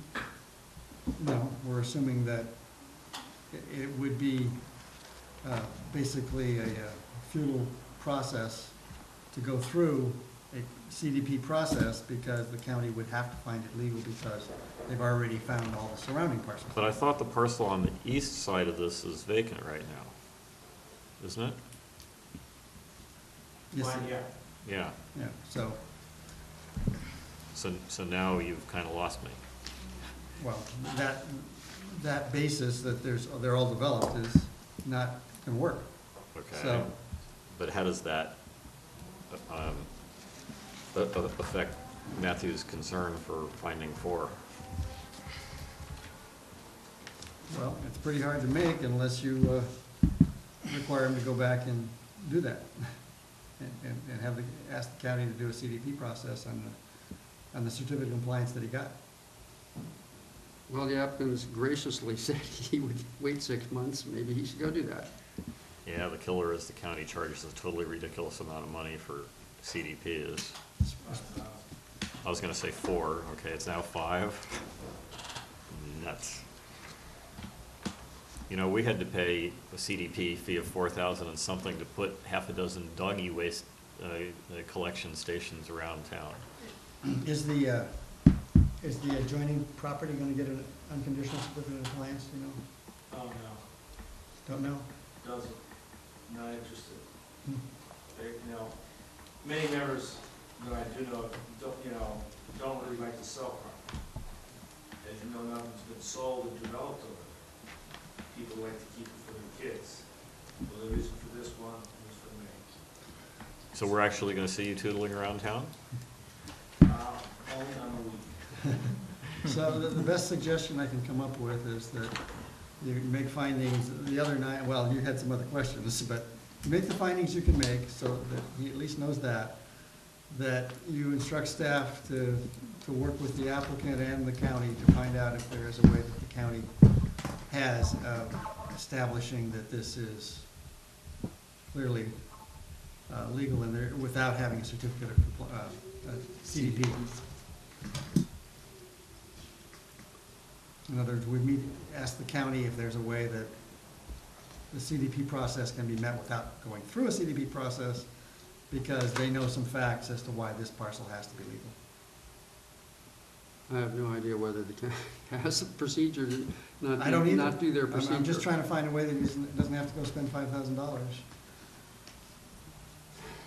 If there's a way out of it.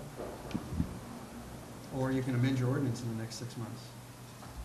I know the applicant's very experienced at this. You think, is there any way that you know Well, of? The required finding, what is that last section of this meeting? If the property CDPU process was conducted for the issuance of said certificate if required by law or regulation. Right, and Where- so, I where- mean, that's maybe another way is if the Oh. county, we could talk to the county and they could, If they don't require it by Convince us law or regulation. right. Well, that's interesting wording, if required by law or regulation. So the county's just gonna say, oh, we don't require it. You get A or B. You get a certificate of compliance, they have an A or B. Right. I had to go get the A because that's what they said, that's all I had to get. Right, and what our ordinance is saying is that you have to get a B unless it's not required by law or regulation. Wait a minute, how do you figure that? It says a certificate of compliance or conditional. It says or. So how did you read that as B? Because it says a coastal development permit process was conducted for the issuance of such certificate. If required by law or regulation. Right. I think I'm really getting lost Could you here. ask I them, don't know. the county to give you write you a letter that says no coastal development permit process was required? I can ask her, remember, Mr. Whitmer writes, We- we what you could- want me to Yeah. do, and I can ask her, and I'll be happy to report back, and I'd be happy to wait the 6 months. So that's what I was attempting to suggest. Let staff and Mr. Carey go talk to the county, see if we can find a way that this works for all of us. You know, this is in some sense another manifestation of what I was talking about, catch-22, where, you know, we're saying you have to have a CDP and the county's saying you don't. We can't do that. These have to be harmonized. Which other county, this is what you have to do when you go in. Oh, the county really listens to us? Are you serious? Anyway, were there other So- findings that you had questions about? Well, I don't know if I have questions, I just have to say that finding 6, I think I'm in agreement with Director Warren about here about, I know that it's been done before and you can just look at West Miramar and there's no doubt about it, that these smaller parcels have been approved and developed and we have given permits. But at some point, these smaller parcels will adversely affect the ability of the district to serve conforming parcels. So the question is, you know, where do you draw the line? And I don't know if this is the one or not. I do want to clarify something for Tom, though. It's not the physical amount of sewer capacity we have, it's our legal ability to utilize it. Because the sewer plant was overexpanded, there's no legal way to actually use up all the capacity we have in the sewer plant. Right? Can I make a suggestion in the interest of time, because we'll drag this thing through till midnight? No, we won't. I think Thomas said he'll wait the 6 months, and in the meantime, staff can work with him to get, figure out what we need to do. And I think honestly, Jonathan and I need to sit down and take a look at these findings to, do what you're talking about, weed out some of these catch-22s and, And maybe somehow. talk to the county more globally about, because what I'm hearing is some concerns about Miramar. And if that's what you want us to do, then let's go talk to the county about Miramar and see if there is any way that Well, address it. I see only two solutions for my concerns about Miramar. One is the county has to be much, much, much more hard-assed about mergers when there's two vacant properties, regardless of how separate the property owners are. And they're not gonna be willing to do that, so the only other thing is they have to limit the house size to something that makes it so the total of all of this is no more than it would have been if there was one bigger house built. But I think the two smaller houses are always bigger than the one bigger one. And that's why I'm trying to understand this. This says dwelling square feet, 1,507. Living space. Oh, okay, so with the garage, it's over 2,000. A little bit over two. What you need a two-car garage. You want a carport. Right. Well, you know, the two bedrooms, that probably, I guess if you had the 8,800 square feet, you'd be building four. 4,000 So you'd be building a four-bedroom house, automatic. so this scales. I'd rather have the bigger one, to be honest with you, have a 4-bedroom, 4-bath. But I mean, what I'm getting at is that this is half the land, and so it scales in terms of having half the bedrooms, so. Yeah, 4,000 living, probably three-car garage. Okay, we're going back Okay, down into yeah, the weeds again here, Right, guys. yeah, let's, I If you think, look at down Coronado Avenue, those are what they are, here on the side of the three-car garages. So based on what I've heard from the board, I guess I'd make a recommendation and look at comment. The one thing we need to make sure of, though, is that. I think your last recommendation was fine. We should go with it. Hold on, we need to make sure that any of the findings that any directors think now are problematic to make, that needs to be addressed before he comes back in 6 months, and we say, oh, by the way, now we can't make this finding. Absolutely, and that's gonna be communicated offline. Let's not do that, tell them up front what all the issues So what are. I'd recommend then is your board take action on variance 1A, take final action. All right, so that only requires making finding 11 and saying that, I guess you don't, it's not even one of the choices that I gave there, because you decide it's not premature and you're not having comparative merits, so, and we no longer are really processing two at a time, that's what I would say, so. Okay, so what's the appropriate action to take on this then? Maybe a motion Make to, finding 11 that you can issue this variance because the other application is being tabled. Do we have a motion? so moved. Second? Second. I think we discussed this. Yes. All those in favor? Aye. Aye. Motion carries.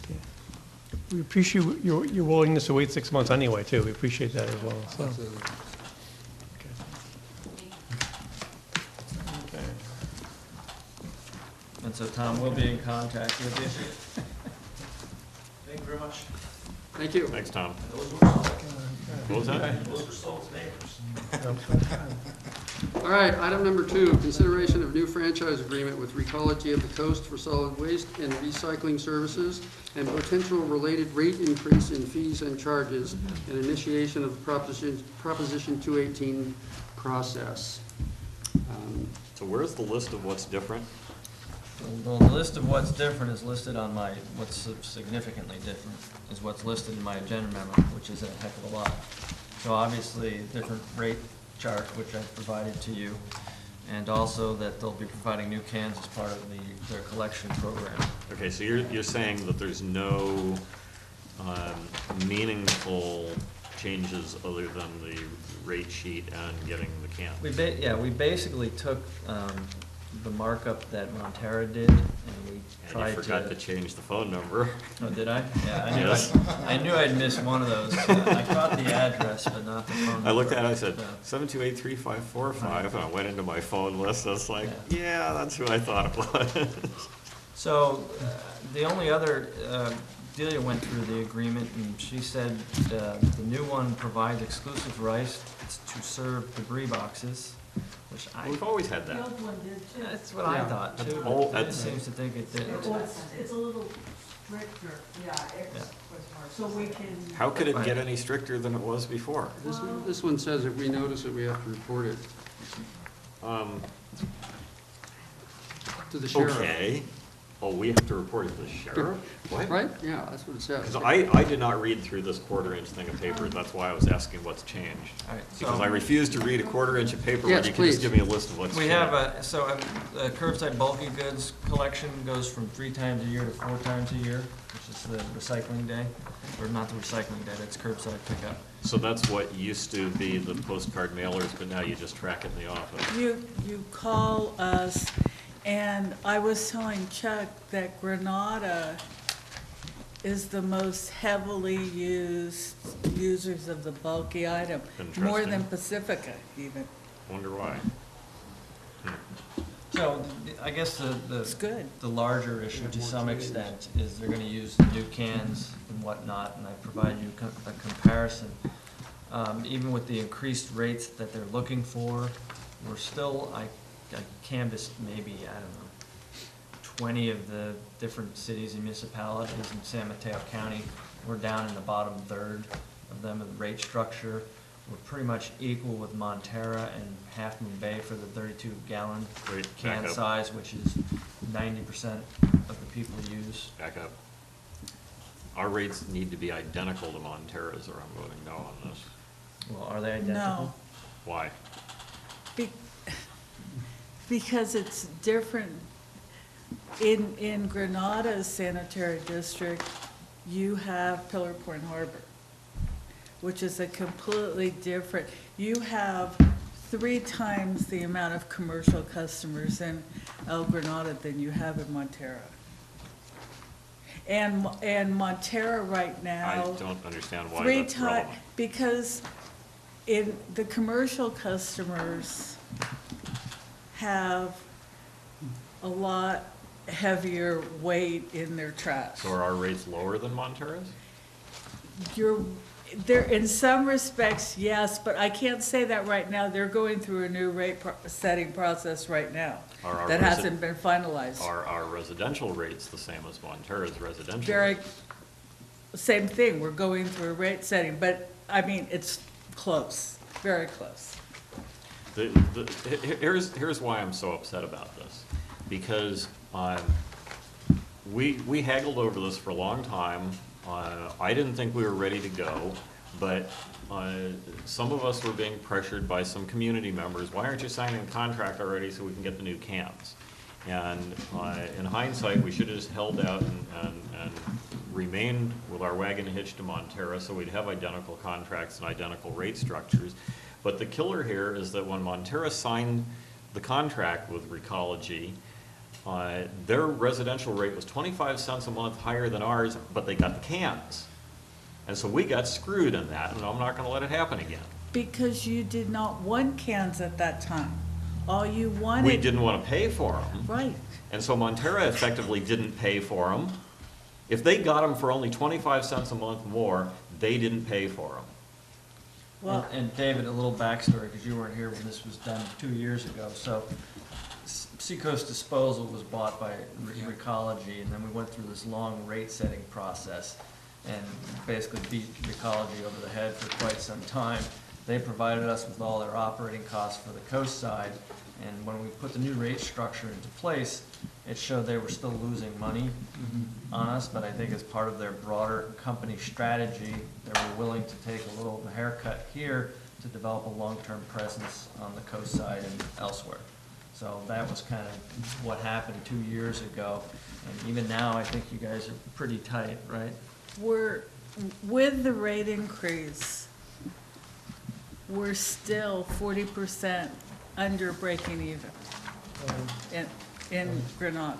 But I'm still not at all satisfied with an acceptable answer to the question of why you wanted to charge us a lot more than 25 cents a month to get the cans, which is the reason we didn't get the cans. Don't say it's we didn't want them, we didn't want to pay what you wanted to charge. How much and more yet- was it, do you know?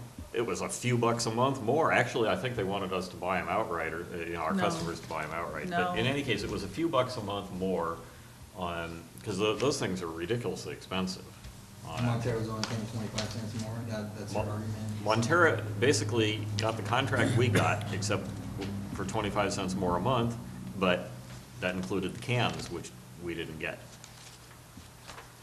And as I was just saying, Montero is going through a rate-setting process right now, and there is a formula in the new contract that every year the rates will be reviewed in accordance with certain specific items. So Montero is going through that rate review right now. Okay, but I can't give you 100%, yes, you're paying this and Montero's paying that. I can't. That's still non-responsive to my point.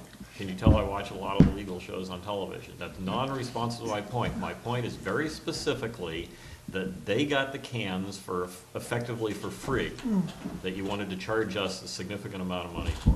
You're saying apples to apples, at a certain rate, at a certain point the rates stop, and we're paying more just for a trash can. Montero took another year or two to sign the contract beyond what we took. And if we could have gotten the cans for our customers for 25 cents a month more, we would have done it. But Recology refused, and yet they did it in Montero. No, that's not true, Yes, it is Leonard. true. Well, That's let not us speak. Let us true. speak here. I was on the committee, it was true. Chuck, was that true? No, it wasn't, it wasn't true. That wasn't true, That was Leonard. too long ago. Yeah, Well, so Leonard, this new contract provides that that Recology is going to provide the cans. And you want to know that they're going to do that at only 25 cents more than the other district. No, since Montero has the cans, our rates need to be the same, at least on the residential side. But they pay 25 cents a month more for them. So we're not. And they got the really- cans. Now And you we're just getting said the we- can- You no. just said you would be willing to do that. No, now we're getting the cans, which means that our rates can't be any higher than theirs.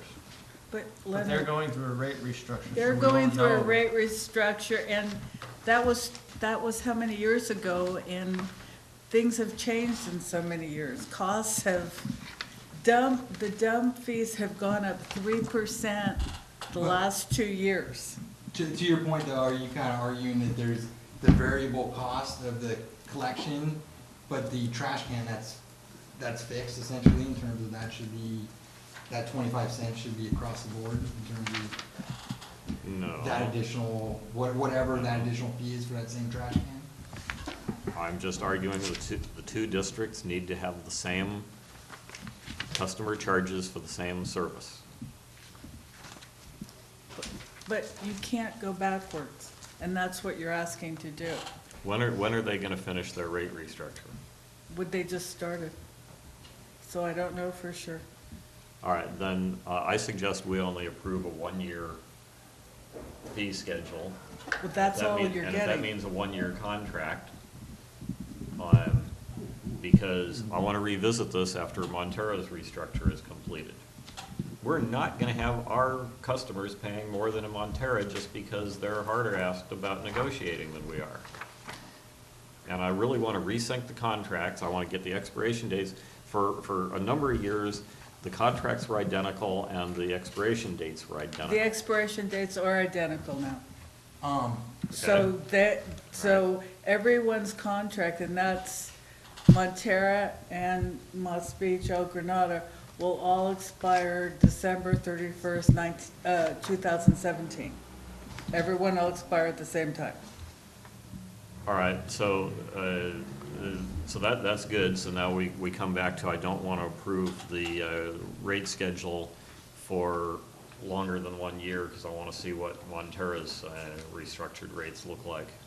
Well, this rate schedule only goes for 1 year now.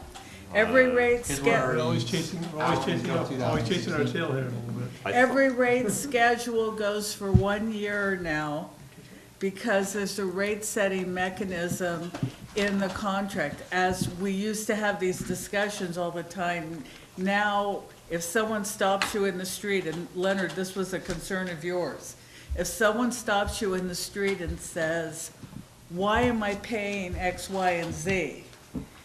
There's a formula based on certain exact costs, so major costs, so fuel, dump disposal fees, wages, etc. So you have, anyone could come in here and talk to Delia and say, gee, I want to understand exactly why we're paying what we're paying. And here's the answer. It's not a theoretical, it's a black and white answer.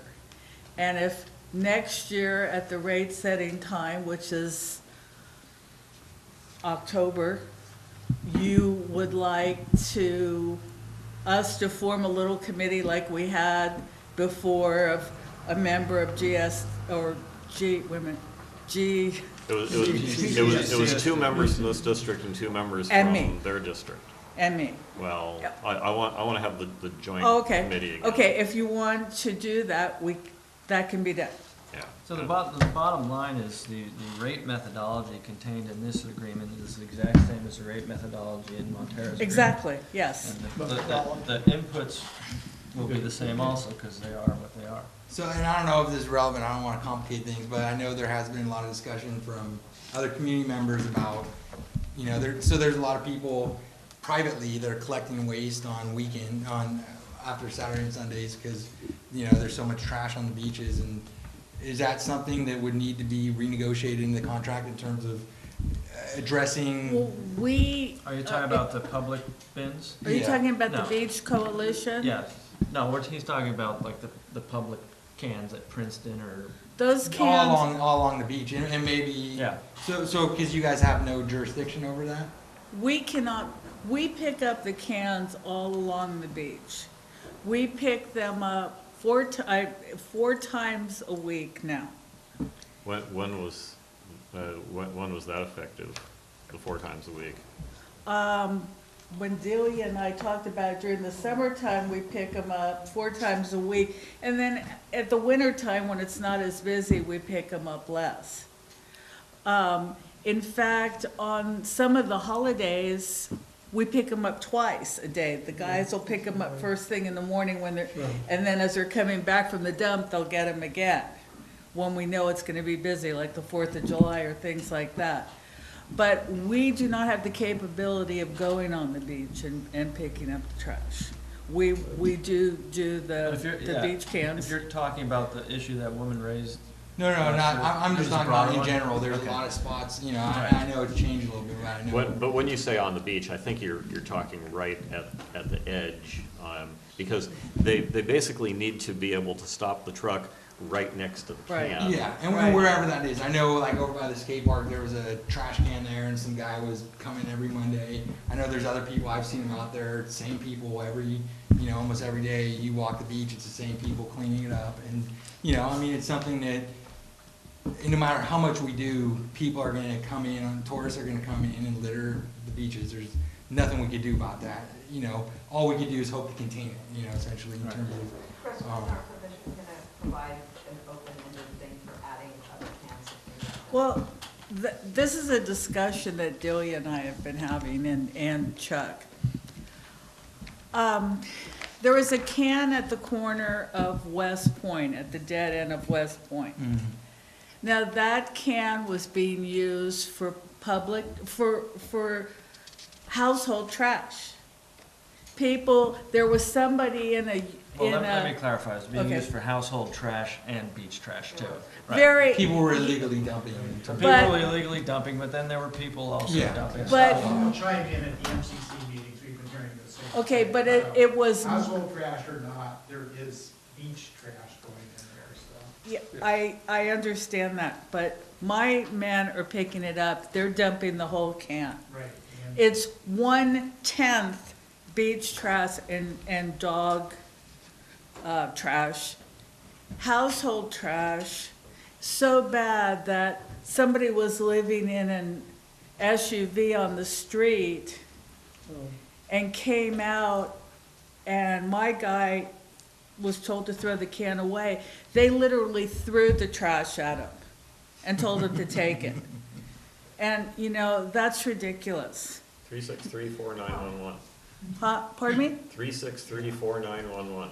That's the appropriate thing to call the sheriff. And no, he just you know, they're trained not to have any altercations with any customer. He wrote down the license plate and brought it back to the office. But, I think this is the philosophy that I live by. And I'm in the work with the Beach Coalition in Pacifica. That we are no longer a disposable society.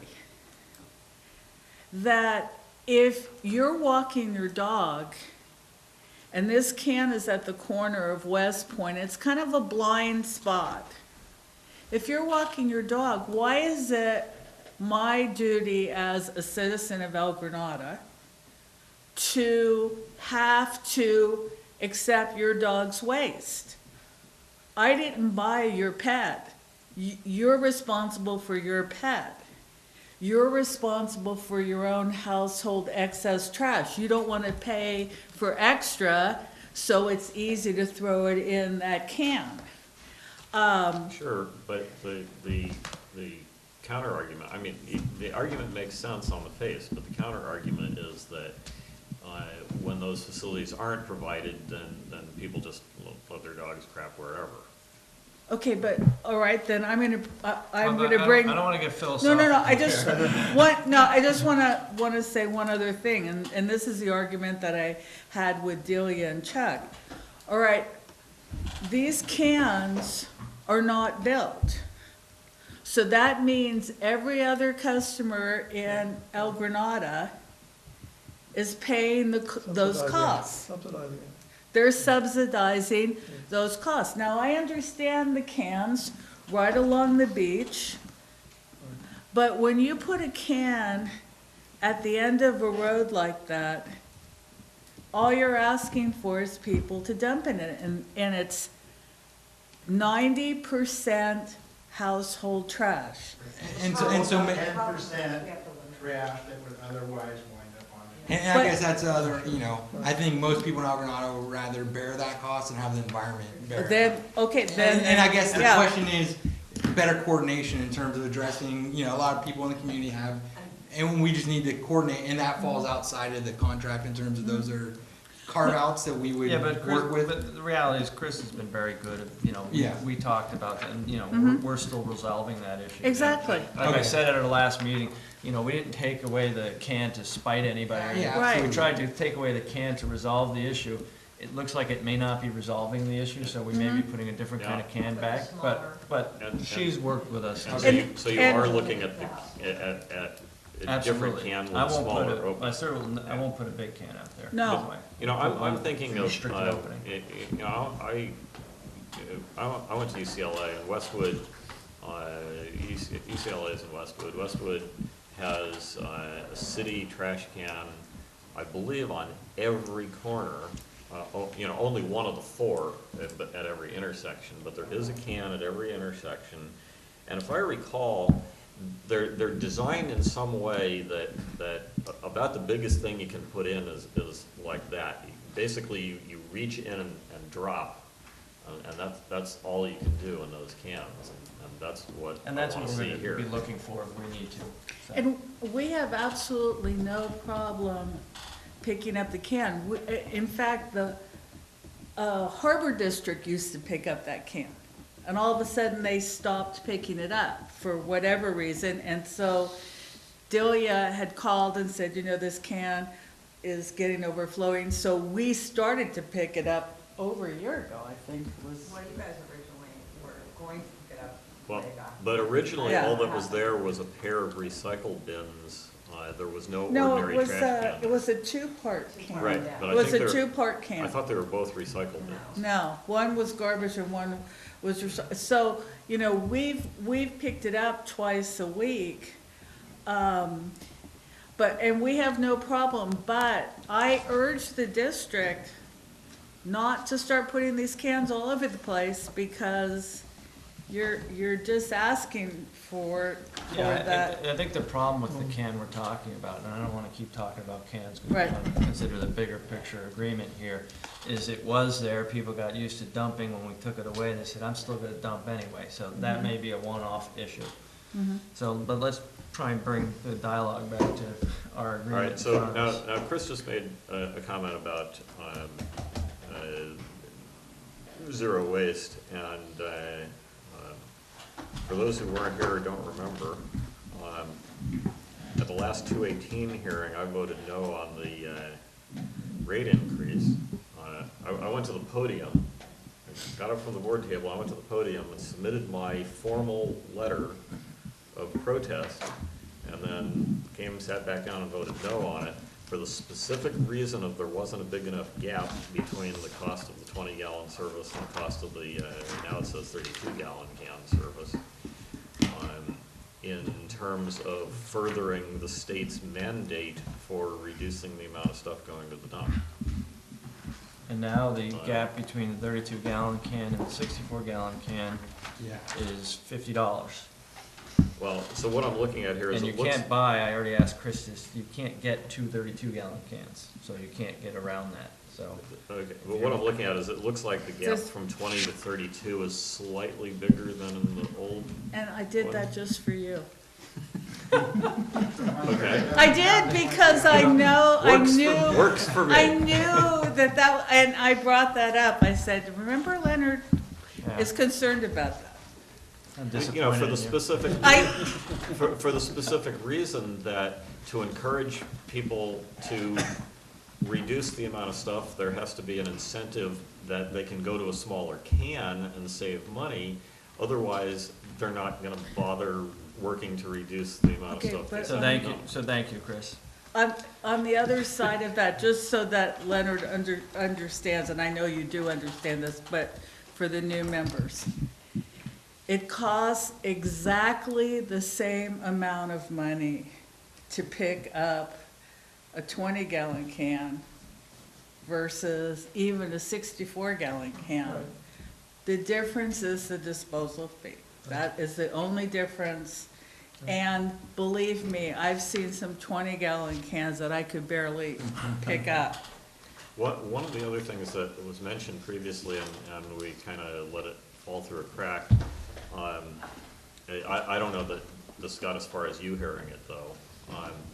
But I want to put some thought into, can we come up with a scheme that will work for Recology, where some people, like me, I don't even put out my can every week. Mine goes out every 2 or 3 or 4 weeks, because I put so little, most of my stuff goes in the recycle bin.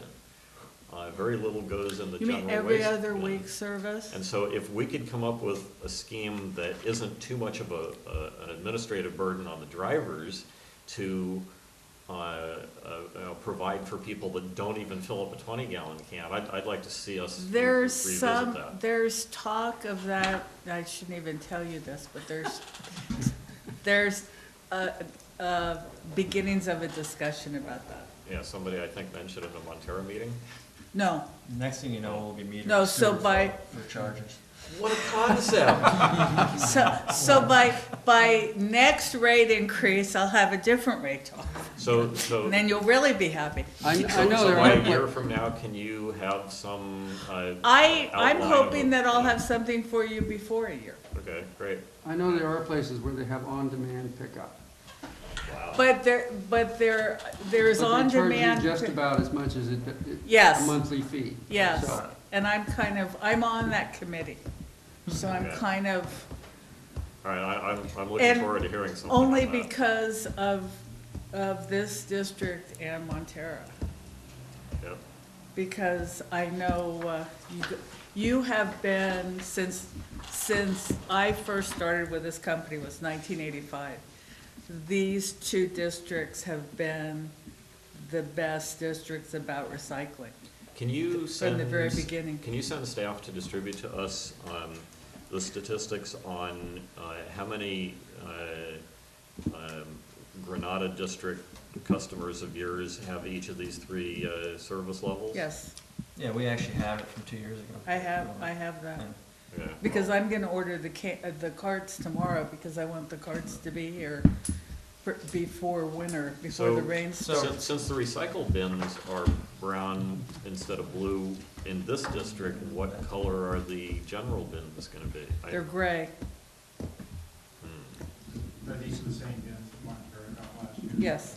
So So are you keeping 3 sizes? Because Montero gave up the 20-gallon bins. We're giving 20, 32, and 64. So what we're looking for is tentative approval of the agreement in front of you tonight with the associated rate sheet, because what we've got to do, if your board agrees to this new rate sheet, we've got to go through the Prop 218 process, mail out notices to all the ratepayers, give them 45 days, hold a public hearing, and then consider the agreement at our December public hearing. So when you say rate sheet, you're referring to Exhibit D.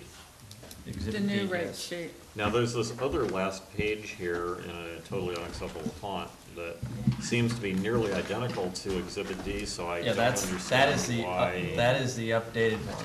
Right. The one with 2 columns? So you can ignore that first one, that's The old So you- one. so you're saying- It has, they're the same, except this new one has 3 charges where the other one didn't. It's not higher, it's just the other one didn't You have want the them. one that looks like this? with 2 In, columns? So this is just, That's the one we're talking about. Where is that? May I put into the discussion It's now just back that out tonight. customers are gonna have 3 separate sizes, 20, 32, or 64, as opposed to all these crazy sizes that the customers had before. And so the customers will be given the opportunity, when we send out the new cards, we will have notices that they can stick on their old cards or their old bins, if they still have their recycling bins, that just say, "Take me," and we'll take it away at no charge. Do you still have new clean ones? Because I'm keeping mine, but they're dirty. If you have new ones that are never used and clean, I'd like to swap. That's not on the agenda for discussion. I'll put that in my memory if you're good. But we are going through the proposed contract. I have 2 things I'd like to ask. Page 5, 4.02.1, prior to blank. Can we, What page did you say again? page 5? Okay, but I didn't get the standard size one. You're just asking what that date is? And then you missed the opportunity to say, hey, the font's too small.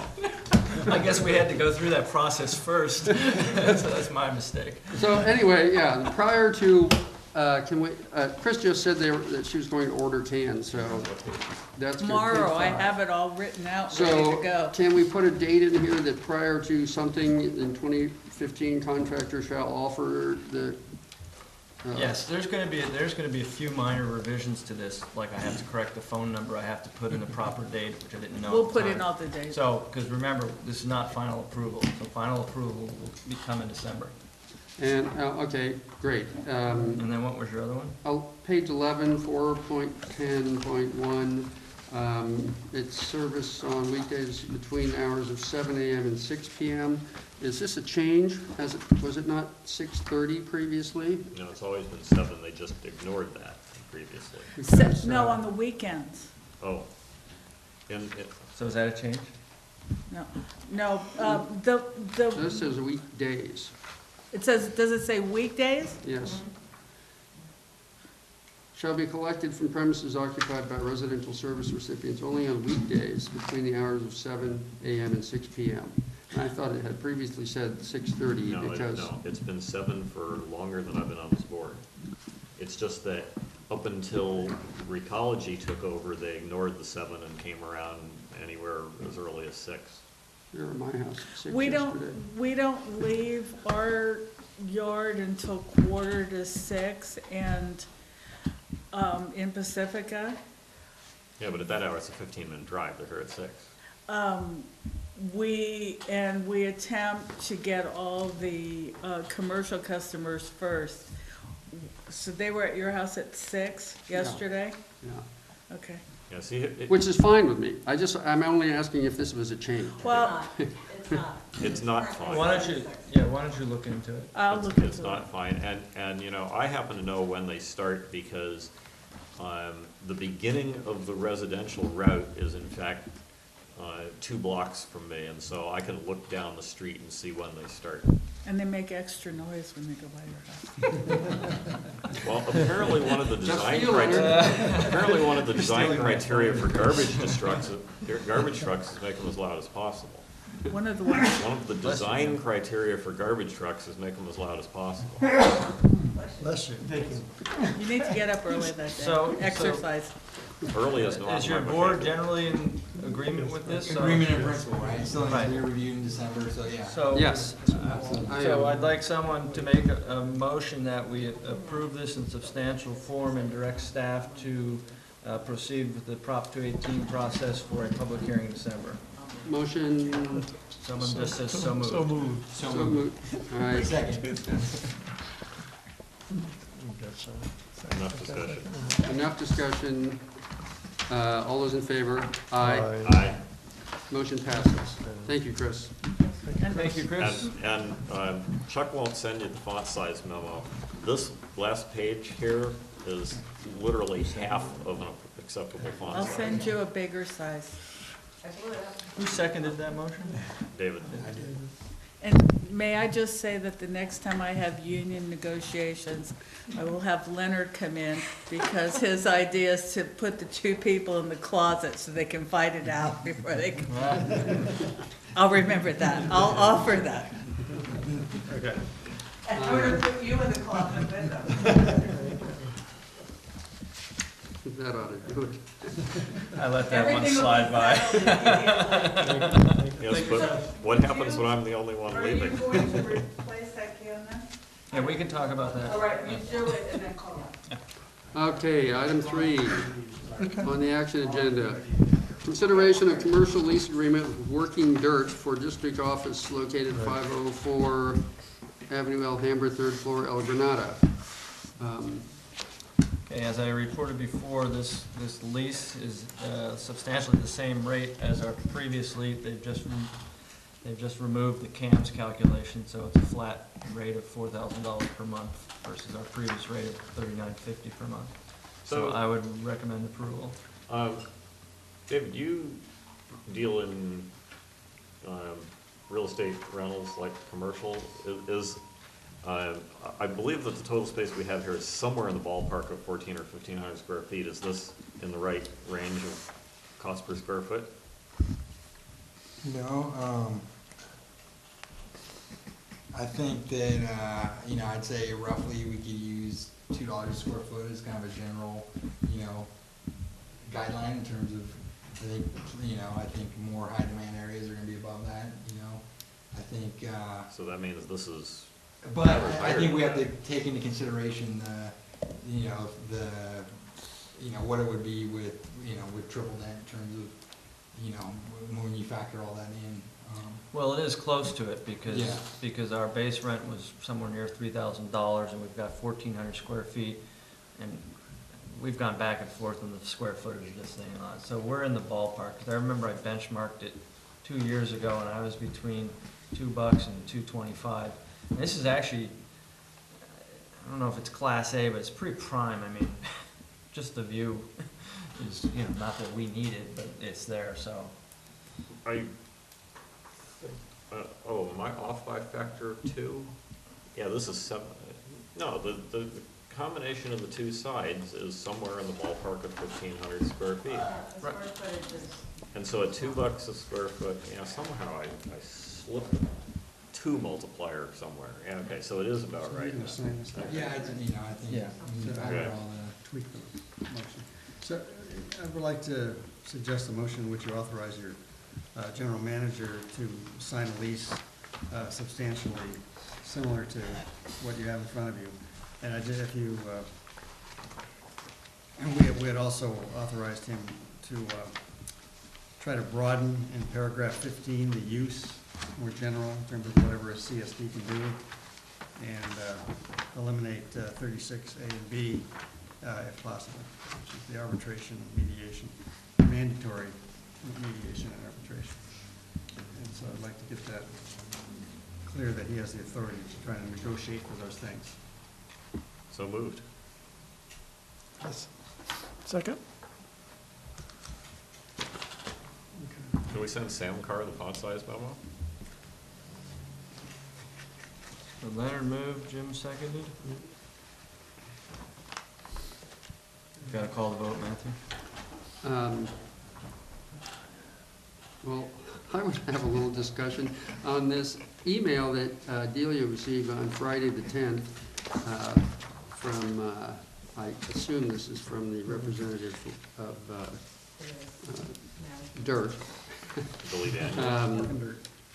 That they don't intend to provide routine cleaning maintenance. I don't think I like that. Can we clarify whether that is in reference to common areas only, or what? Period, they're not doing anything. They did clean the windows, however, the last 2 times our cleaning people have come, we've had them do the hallways and the landings and the lobby. And they've been doing it for the same price that we pay them, so as long as we can get it cleaned up. Well, I think it's appropriate for us to do the landings on our level, but lobby? We're the only tenants in here right now, so. Well, yeah, that should be a temporary situation. Yes. water. I agree.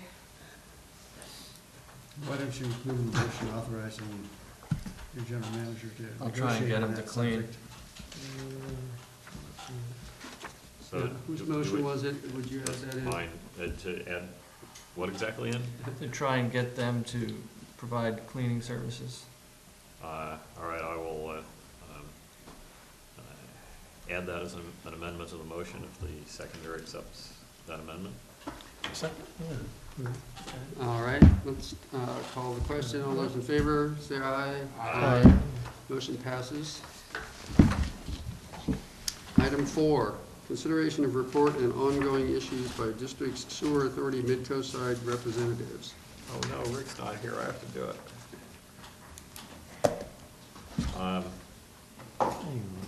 We just got the minutes, so. Yeah, okay, so I'm looking at the minutes. We did discuss at length the, what was it called? The principles of something or other? Principles of agreement for recycled water. Principles of agreement, and that didn't really go well, nor should it have, because it's all messed up, and I had an interesting discussion with Chuck on that. So I'm not sure where that stands. I believe the SAM board, if I recall correctly, the SAM board told the committee, go meet again and try and fix this. And I don't think the minutes actually show that, do they? No. Yeah.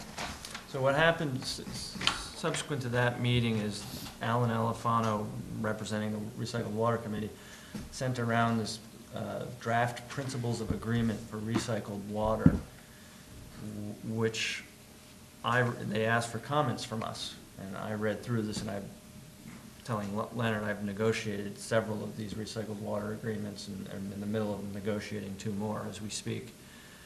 And so I sent Rick my comments, which he may look at and go, boy, Chuck, you went overboard on this, but I wanted to make sure. So the principal agreement lists them as agreement between SAM, CCWD, and MWSD, and it contemplates a phase 1 project of delivering recycled water to the Ocean Colony Golf Course.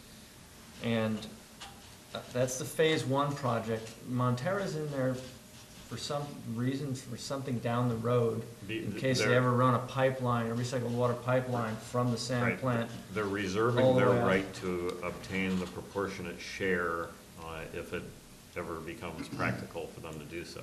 Right, okay, so I didn't know the background to Yeah. that. That was one of my That- questions. that's Why what is it is. Montera involved in this? Because I can't figure it out. Because they have rights to some of it as a water provider.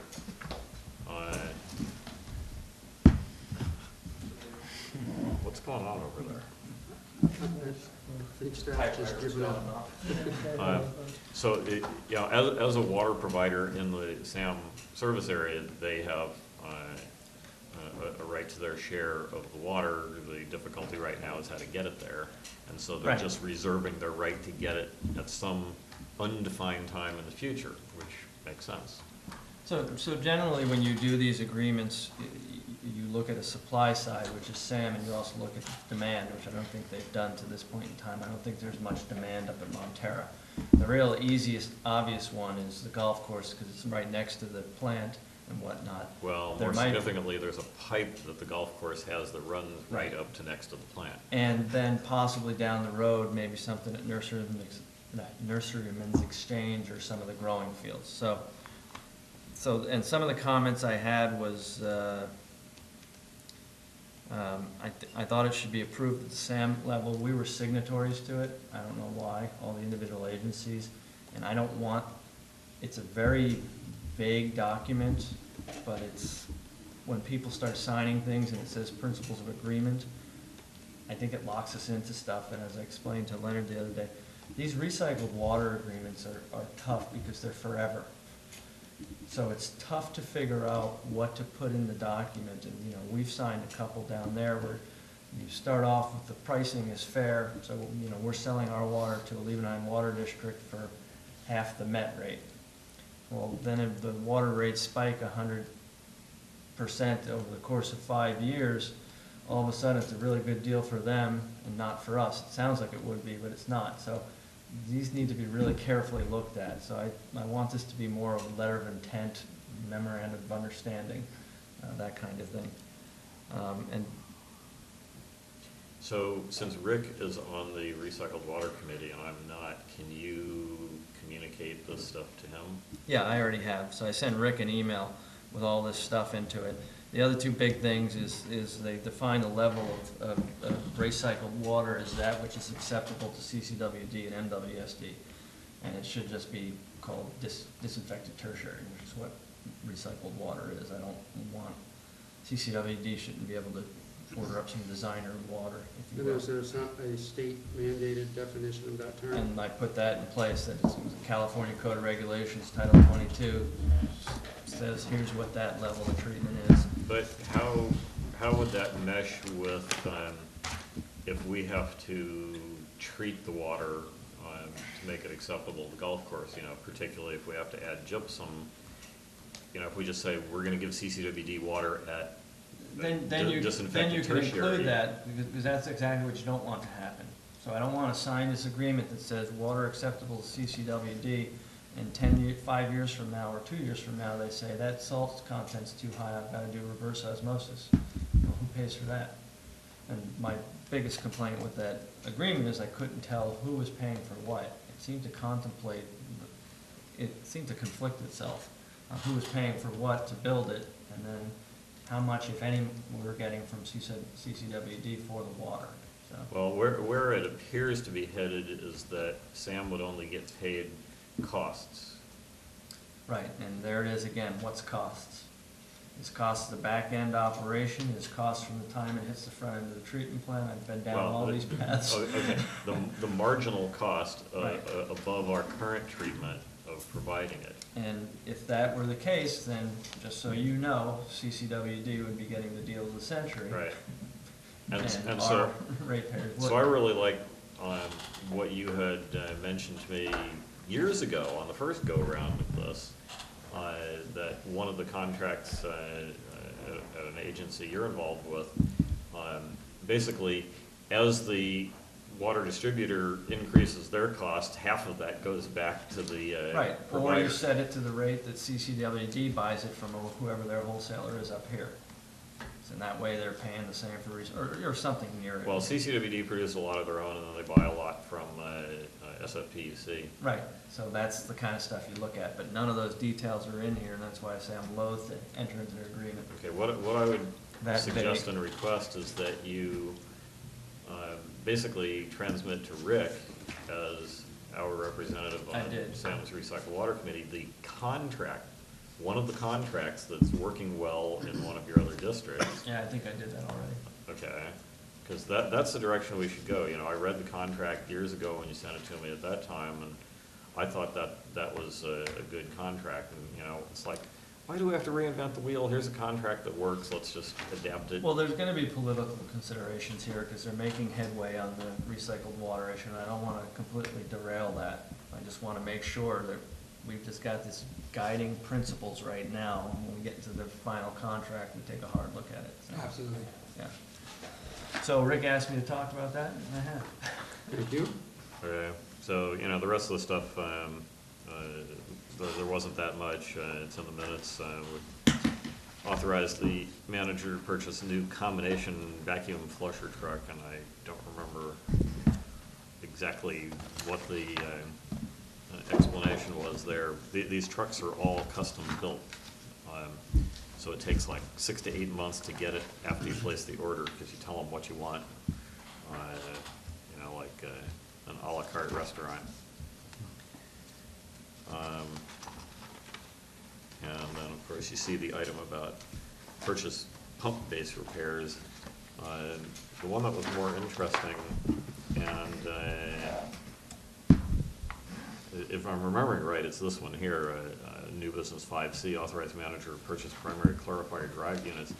I think that this is the one where we got a better deal for buying 3, even though we only need 2. We essentially get the 3rd one free, plus shipping. And I'm pretty sure it was this item, even though the minutes don't show it that way. So, you know, we could have bought 2 for just under the price you see here, the $68,000, but they gave us a deal, 3 for $68,000. So we'll have a spare. And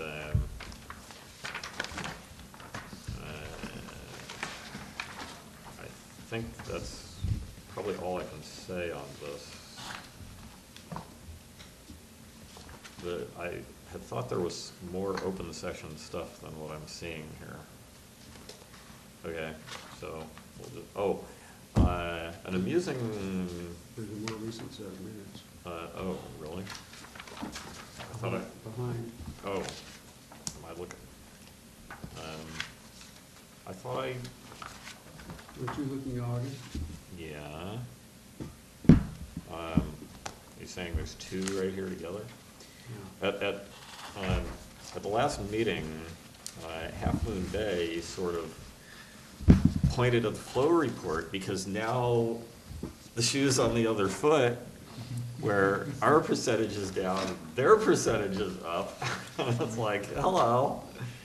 You know, they didn't have a problem when theirs was low and ours was high, but theirs isn't actually high. Did they just mention it, or they actually? They didn't make an issue out of it, but they did point it out.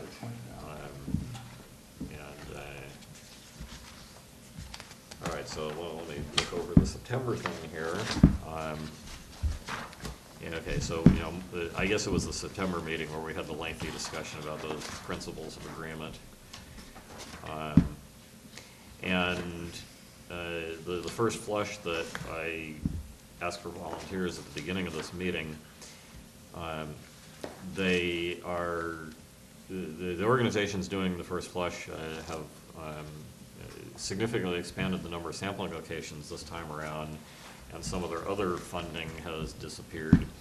So they came to GSD and wanted a lot more money, and I said, but, you know, then we also pay through SAM, and so we're essentially paying twice. And so they restructured the request. And Chuck, did GSD contribute anything independently? No. Okay, so all of GSD's contribution now is through SAM, which means it gets split up proportionately across the 3-member agencies. And so that was approved after some significant discussion at the SAM board. The hypochlorite tank sprung a leak. And yeah, so they're getting one made out of a different material, and it's somehow designed differently so that the stress point isn't there. I don't remember the details, but something about the way the old one is built, there's one part of it that stresses, and that caused the crack. And this is rather an important issue, because if you have a sodium hypochlorite tank, think, was it 2,000 or 4,000 gallons of something much stronger than your household bleach. This would not be pretty.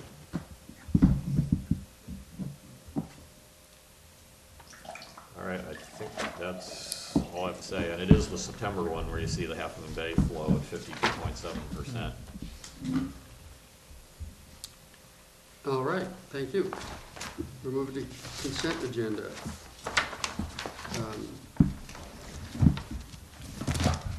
With any I have one board member request I have one separate discussion? comment or question or something. On agenda item 5A, there's a list of residents who made comments and or provide input regarding future park possibilities. There's at least one more person who spoke than the list here. And right now I'm drawing a blank on his name. Bill Ross? No, he's a volunteer firefighter who lives in El Granada. Cannot think of his name at the moment, but if you could, he may not have submitted a speaker slip because he was right at the end. Okay. But if I'm willing to do a conditional approval on the minutes if you could double check and make sure everybody that you have a speaker slip for or can otherwise identify their names gets listed here. Okay, we'll check that one. So if no one else has anything to hold for discussion, I will move approval of the consent agenda as submitted, subject to possible additions to the list of speakers. And so the items are, let me go back to the agenda. Item 5, October 9th, 2014 special meeting minutes. Item 6, October 2014 warrants. Item 7, September 2014 financial statements. And item 8, assessment district distribution number 3-14/15.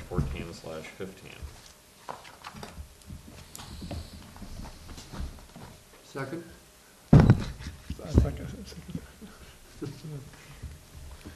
David can second. All those in favor? Aye. Aye. Motion passes. Item 9, committee reports. Do we have any? Well, Rick's not here to report on LAFCO, but on the other hand, there's no LAFCO meeting in even numbered months. Item number 10, attorney's report. No report. As far as Mid-Coast Council goes, at the Mid-Coast Council meeting next week, next week, the October 22nd, Supervisor Horsley and some other county staff and maybe other people are going to be at the meeting, which is in this room, discussing what they've come up with, this really cutesy coastal protection device, because they know they're going to get lynched if they say armoring, which is going to be done at that spot on Surfers Beach where the edge of the cliff is rapidly approaching the edge of the highway. So, be here for that. All right, thank you. Attorney's report. No report. Item 11, treasurer's report. Nothing further. Item 12, general manager's report. Nothing further. Item 13, administrator's report. We've got 3 sewer hookups. Looking at the administrator's report, can we get the final approved agreement with Parks and Rec on our website? And of course, also when the Recology agreement is finalized and approved in December, can we get all of these kinds of documents put on the website? All right. Did we get the this month's packet up on the website? Not on the website No. this morning. No, that was never gonna happen. I thought you agreed last week. I said I was gonna try, and Week wasn't enough. the 4 board meetings in the last 3 days kind of scuttled that effort, so. Okay. But we're certainly gonna make an effort to get the next, November's up. It should be a little calmer then. Is it a basic process, or as far Well, as well, we training have- people, or it's a website? No, it's not a website thing. It's Okay. a training process, and we also have to buy Adobe Acrobat to collate all the PDF files, so we've gotta get that, buy it, and show Delia how to do it and that kind of stuff. It's not enough to separate PDFs, people actually prefer that. Yeah. It's probably significantly more work for the web person, though. Yeah, so we do it down at my other districts, and it's, once you figure it out, it's a pretty quick process. So can you basically parallel the way SAM packets work, where they actually put in what in PDFs are called bookmarks for some silly reason, where they're actually Yeah. just a table of contents? Not yet, so we're gonna walk before it runs, we'll try and get it up there as one good That's clean why one. people prefer the separate documents, because they can Yeah. actually find things. So, It really takes like an extra 5 minutes to put Yeah. 5 documents on the web instead of one. all right, I may be talking with you then. Our website's built on WordPress, right? Item 14, engineers report, I see nothing. I assume that you don't. I have a question. Someone asked me if digging up the street here is us or somebody else. Not us. Water.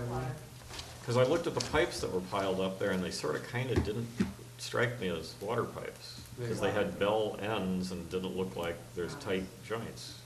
Oh, you wouldn't be able to tell the difference in some of the pipe, yeah. Okay, well, as long as it's not us, because the gripe was specifically, the county just repaved the street, now they're digging it Yeah, out. no, we can do it. All right. Glad to hear it's not us. All right, the regular meeting is now adjourned. Forgot about that. Did you? Oh, we have to go, we have to resume the special meeting. Right. More meeting? Yeah. No, I didn't.